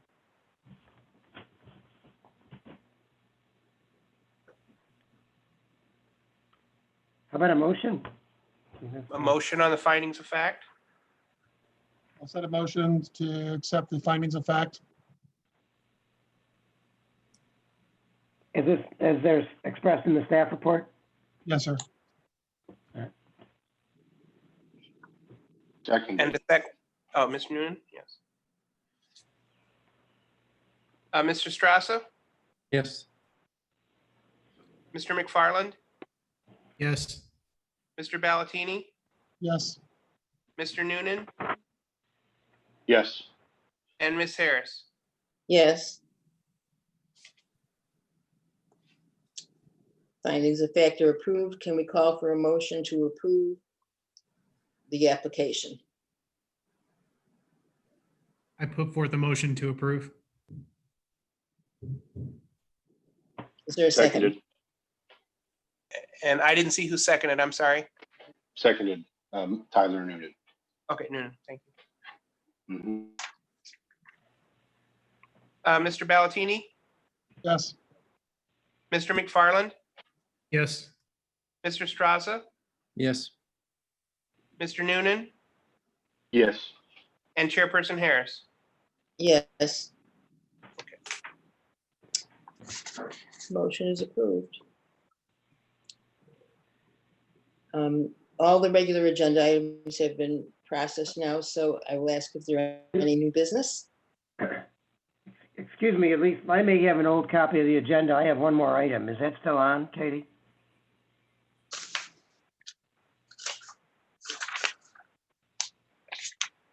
What's This up? is, Oh my And God, this oh, has you're to right. one, Oh, I'm too. sorry. There is, I'm sorry. Oh, wow, I'm sorry. Okay, the next agenda item, Z 1020. 6-foot fence for the front yard at 1502 West Chestnut Street has been requested. I'm sorry.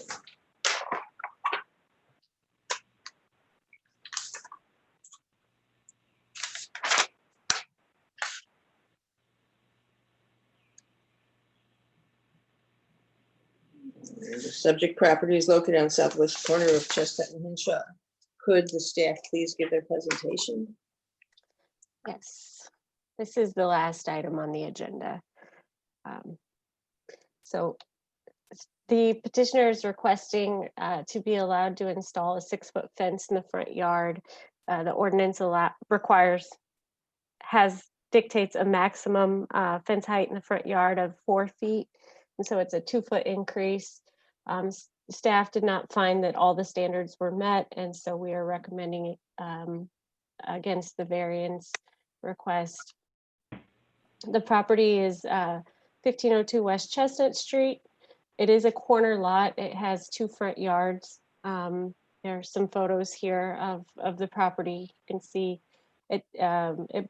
There's an alley that runs along the south side of the property, and then Chestnut and the cross street. I'm sorry, I don't have the cross street in front of me. Hinshaw, I believe, runs along the east side of the property.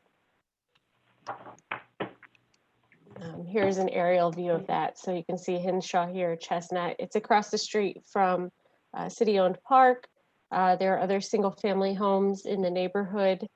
And like I said, there's an alley that runs on the rear of the property. This is zoned R1C, which is our single-family residential district. The zoning ordinance, as I mentioned, allows 4-foot fences in the front yard, but does not allow 6-foot fences in the front yard. Corner lot has 2 front yards. Front yard is the space between the foundation of the principal structure and the street. And then chain link is not allowed in the front yard as well. So not that that's being proposed, but just another regulation that we have.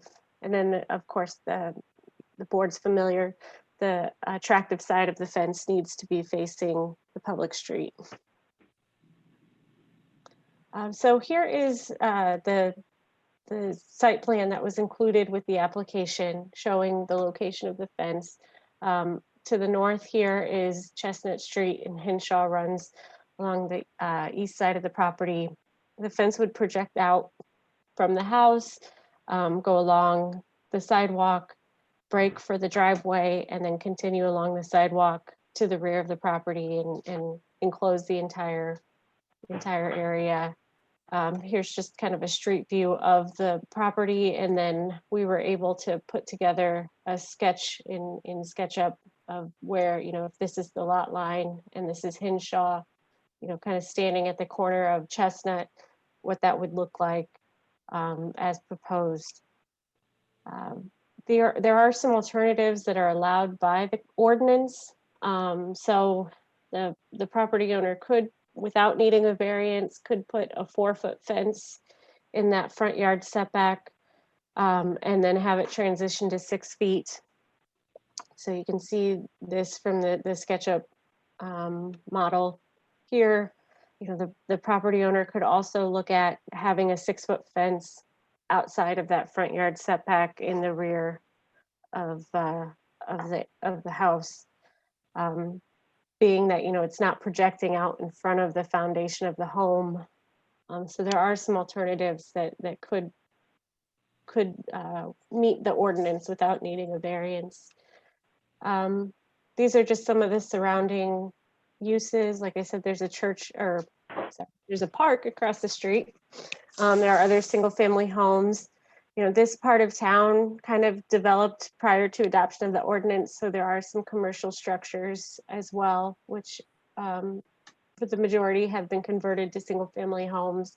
This one here has a 6-foot fence in what would be the front yard. It's a non-conforming layout there, but the fence is, you can see it's parallel to the building. It doesn't project into the building's setback. It's flush. And then just some other homes as well in the neighborhood. So here's another house on the corner of Hinshaw that has a 6-foot fence. It's a corner lot, but it's flush with the principal structure and does not project into, on the street. So,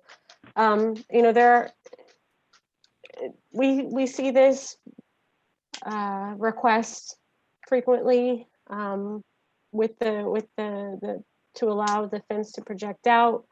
The reason that the zoning ordinance does not allow 6-foot fences in the front yard is because fences can block lines of sight. They can also seem kind of uninviting.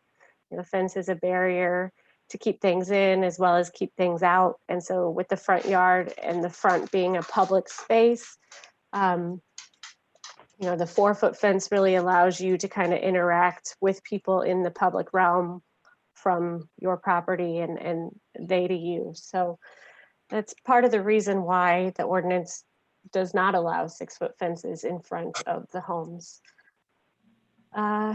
Staff's analysis of the findings, it is a corner lot. It has 2 front yards, but there do not seem to be any physical characteristics that would prevent the installation of a fence that meets the zoning ordinance or that would necessitate a 6-foot fence. It seems like there are other ways, other types of fences that could be installed, a 4-foot fence that then transitions to 6-foot, or a 6-foot fence that's set back and flush with the house, the foundation of the house. Those would both meet the ordinance and not need a variance. There is, sorry, it's supper time. Dogs are getting hungry.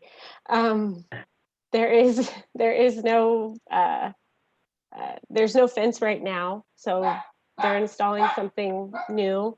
There are other properties in the area that have these fences, and then what's proposed does not seem like it would block visibility for the neighborhood. So I can answer any questions you have, but the staff recommendation was denial because it did not seem like all the standards were met. Katie, the other 6-foot fences, they're all in the rear of the house, right? There's one, I saw one here on the corner, which this is an older one that projects out, and it's on the side. It's a corner lot. This is on Hinshaw. south of the subject property, like a block over. It's got a fence that projects out a little bit into the front yard beyond the foundation of the house and then back.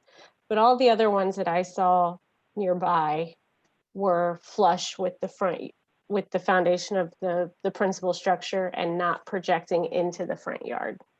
Thank you.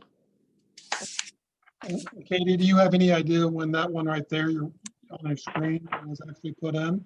No, and I honestly, I don't know if a permit was given. I mean, the shrubs and stuff look pretty grown. I don't know. If there are no more questions of the staff presentation, can we have the petitioner's testimony? Will the petitioner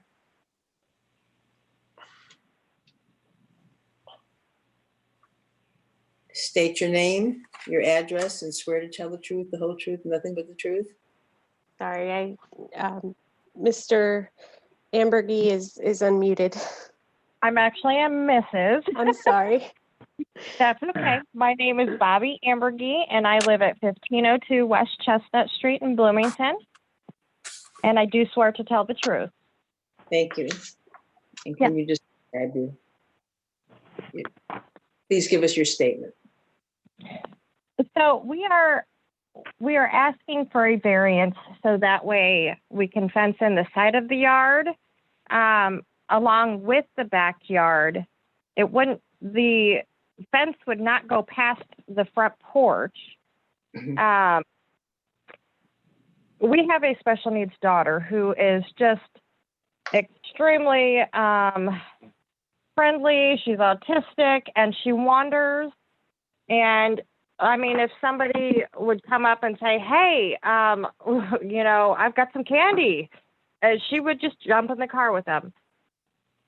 It's kind of a safety thing. A 4-foot fence would not keep her from, you know, deciding to talk to somebody.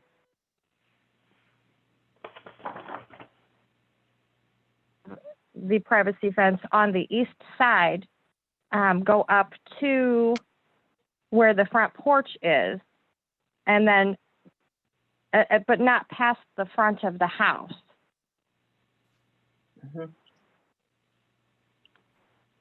And it would be fenced in on both sides.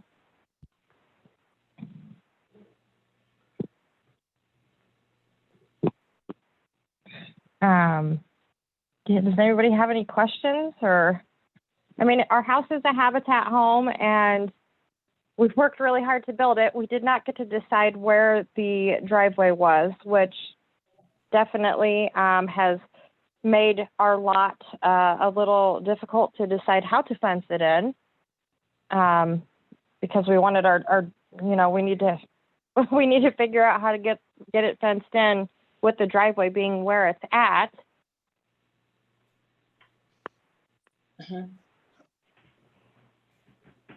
Are there any more questions? Is there an option where you can abide by the 4-foot rule in the front and side towards, you know, the front, since you have 2 front areas, and then enclose the back, as Katie mentioned, and make that the 6-foot? And then I know it's not wonderful in life based on, you know, these requirements, but at least the back would be tall enough to hinder, you know, as a 6-foot fence, hinder any drive-by people or anything like that? We don't intend to, well, I mean, I guess I get confused because yes, I guess you guys consider the side yard to be the front yard. So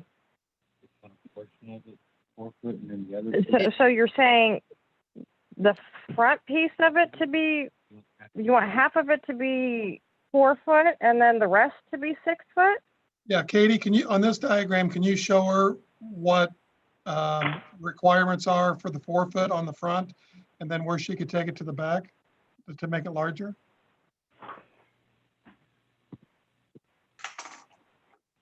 I mean, with your mouse.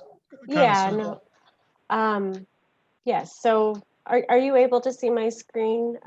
Yeah. Ma'am? Okay, so this is Chestnut on the north here where my mouse is, and then along the east side is Hinshaw.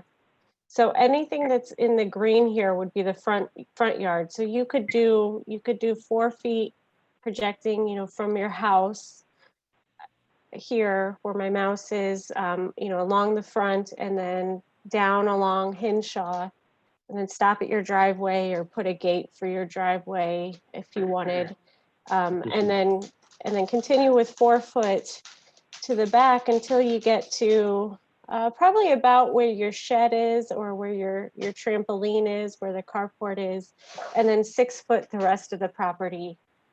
That would be allowed by code. An alternative, you can also plant trees inside the fence or outside the fence if you needed to. We don't regulate the height of trees in the front there as well. You're also talking on the left-hand side there, that would have to be decreased as well. Left side of the house, right? Top, No, that could actually be 6 feet there. okay. You could do 6 feet there. So it's just really here in the green area. And so in the green area to the right there at the bottom, which is the lower part, south of the driveway, that could be ingressed a couple feet in, and they could still make it to 6 feet. They don't have to go to the side of the house, correct? Katie? So the alternative would be if the front yard is measured from the foundation to the lot line. So it would have to be parallel to the foundation of the house. Okay, So it thank would you. kind of run like that. Run back. Okay, thank you. Katie, I have a question for you. If that was 6 foot in the front, isn't that, you said that there wouldn't be a line of sight issue when cars are going by, wouldn't that be hard to get a look around where the sidewalk walks right in front of that? The sidewalk. Or your car now on a 6 foot fence versus a 4 foot fence. That's the other concern I have, is that it's gonna be very hard for people walking by or person pulling out to see pedestrians. Yeah, I would, I think you're right, especially at the alley, the height could be a little bit challenging to see people coming in and out of the alley as if your car was backing out and the fence is there. That alley doesn't go all the way through. Okay. It stops right at the second white building. Well, no. And in fact, one of the neighbors uses that to park his big trucks. So what about the driveway itself, though? No, What do you think? the drive, Alley? the alley driveway or our driveway? Your driveway. Am I looking at it correctly, Katie? Where the our driveway, where the opening is? Right here. So our driveway, yeah. So would it be hard for us? Well, you've got to think that. You would still have the about city portion of the yard. About 5 foot in between that and the road. Excuse me, all right. Is there someone else? Oh, Oh, I'm sorry. This is my husband, Chris Ambergy. He's here with me. Okay. If you're giving Yeah, testimony, you have to If you swear want to in. testify, oh no, I can. My name is Chris Ambergy, What is that? and I swear to tell the truth. all right. Thank I'm you. sorry. Sorry. We're both here. Thank you. Okay. But yeah, so from our driveway to where the fence is that we propose, from there to the road is about 5 foot. So when if we were to come out, I'm sorry, it's about 15 foot. I'm sorry, from where we want the fence to the city streets.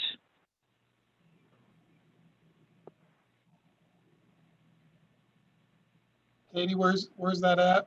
He's talking about? From the end of our driveway to the road, there's about 15 foot there if you think about where the sidewalk is going to be and then the front portion, the front part of the land. But there's still a blind spot with the sidewalk. People could walk through on the sidewalk. There's not going to be able to see a vehicle, or you won't be able to see them on the sidewalk. Right, I understand, but if the gate's going to be there, we have to open the gate so we would be able to see if people are coming or not. But I understand where you're coming from.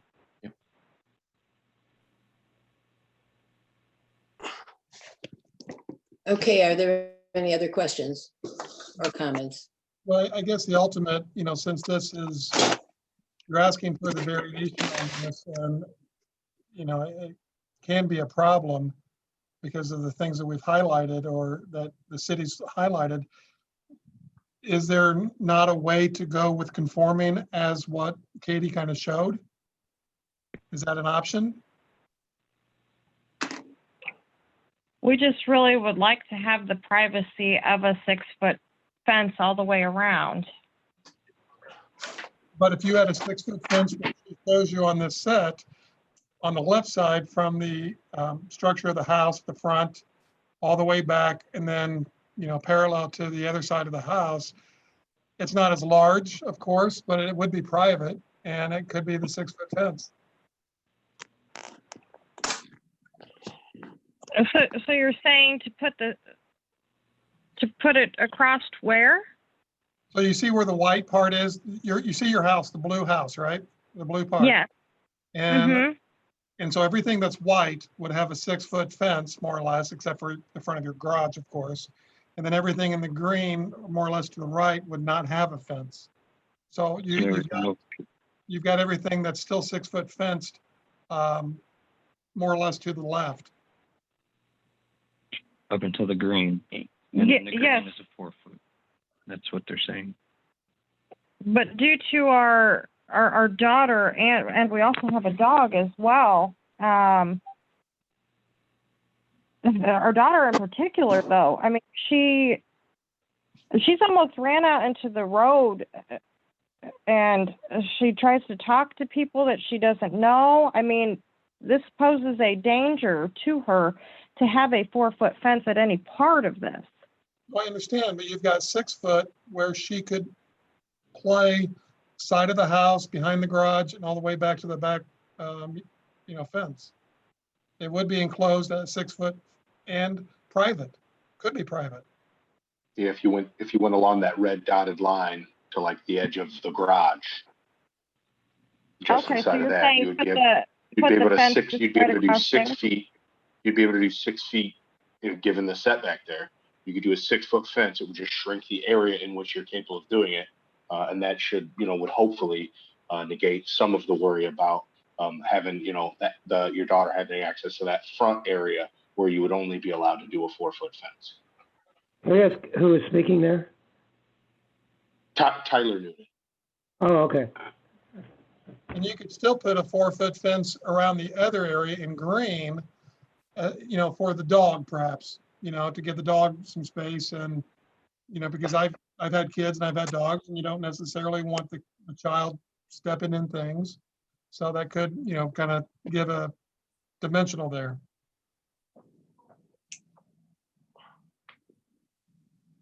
But that would go down the middle of That would go down the middle, yeah.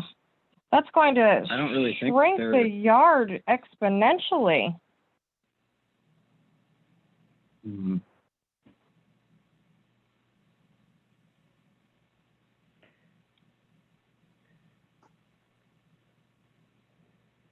Ms. Harris, you want to see if there's any further questions? Or It would shrink it would definitely shrink the yard, but would it satisfy your safety concern? But we also wouldn't be able to put the vehicles in the fence too. That was another reason. Another reason was we wanted to put the vehicles inside the fenced in area as well.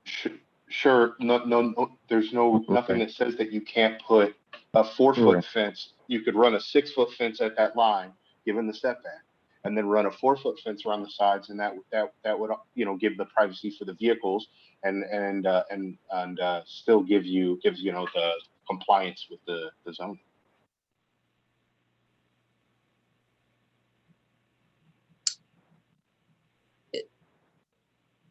Is that understood? I do understand, but I also don't understand the part where a 6-foot fence isn't able to be installed Approved. or approved. That's the part I'm trying to understand. Because the purpose of the 6-foot fence isn't just for privacy, but it's for the child's safety. And to be able to, enjoy the yard with privacy. If it was like a hindrance to sight, being able to see, I would understand that, but that's not the question. But it is. I mean, there is that concern on that right corner and actually down to the right. Well, Can I just point out, there's a good chance that he may not have, you guys, people don't necessarily need to agree. We could just try to get evidence back, Right, and the zoning code has several issues that the reason why it was constructed as it is, and some of it is aesthetic and some of it is safety.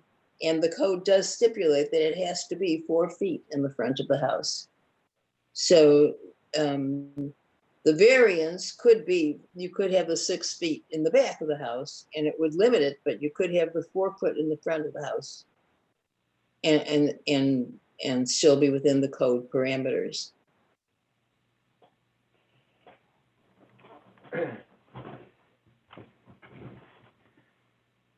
Any other testimony?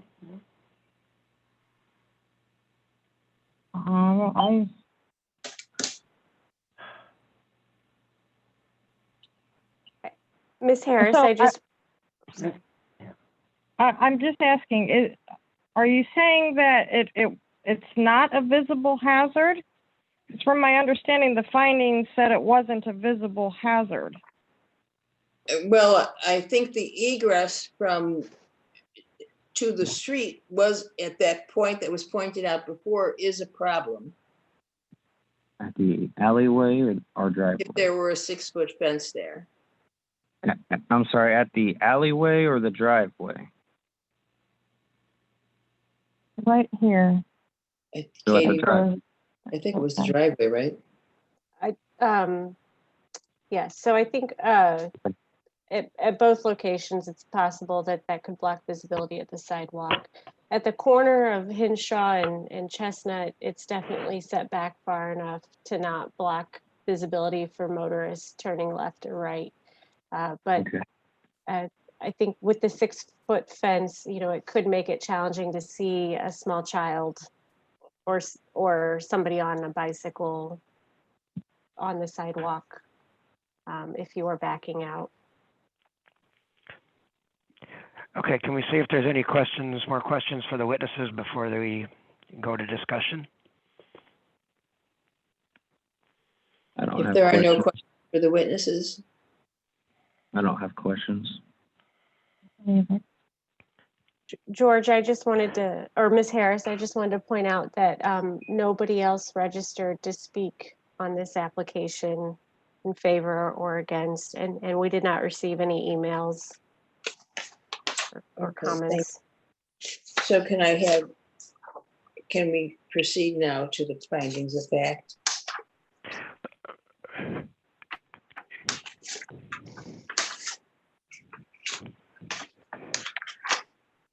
So we've closed the public hearing at closing the 6:24, open and then we're calling for a motion on the findings of fact.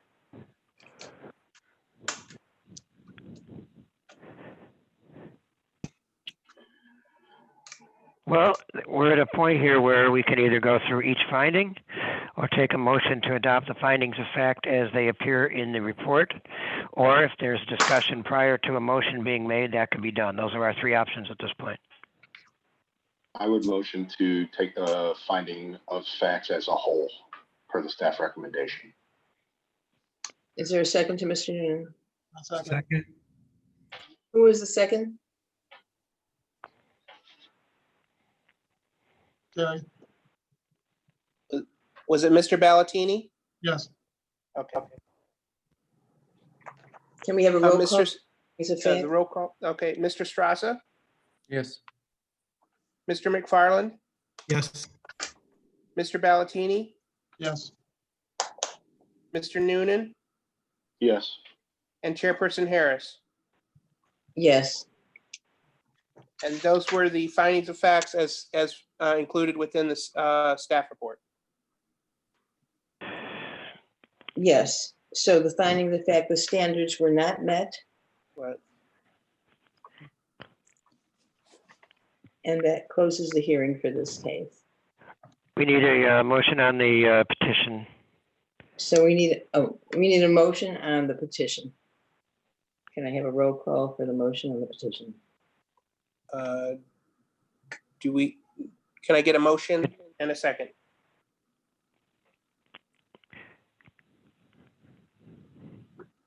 I have a motion to, on the petition as it's been applied Yeah. for. To deny the petition. To deny the petition, thank you. Okay, and a second, please? Second it. And I missed who that was, I'm sorry. Straza. Okay, thank you. All right, we need Mr. a roll call. McFarland, Yes. Mr. Ballatini, Yes. Mr. Straza, Yes. Mr. Noonan, Yes. and Ms. Harris. Yes. The motion has been denied. The motion is approved, the petition is denied. Miss, you will get a decision and there will be potential appeal rights with that.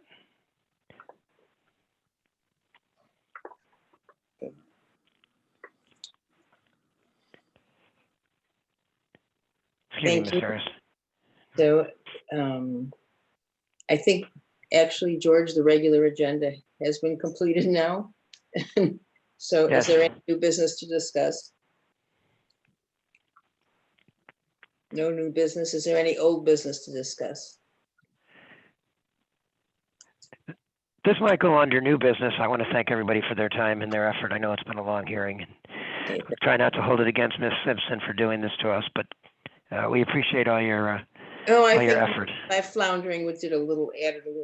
Also, about old business, Mr. Valentini, I'm not sure that your questions about the traffic in that alleyway were satisfied, were they? Yes, overall, yes. Okay, good. Okay, that completes our business. I move to adjourn. Can we move to adjourn the meeting? I move to adjourn.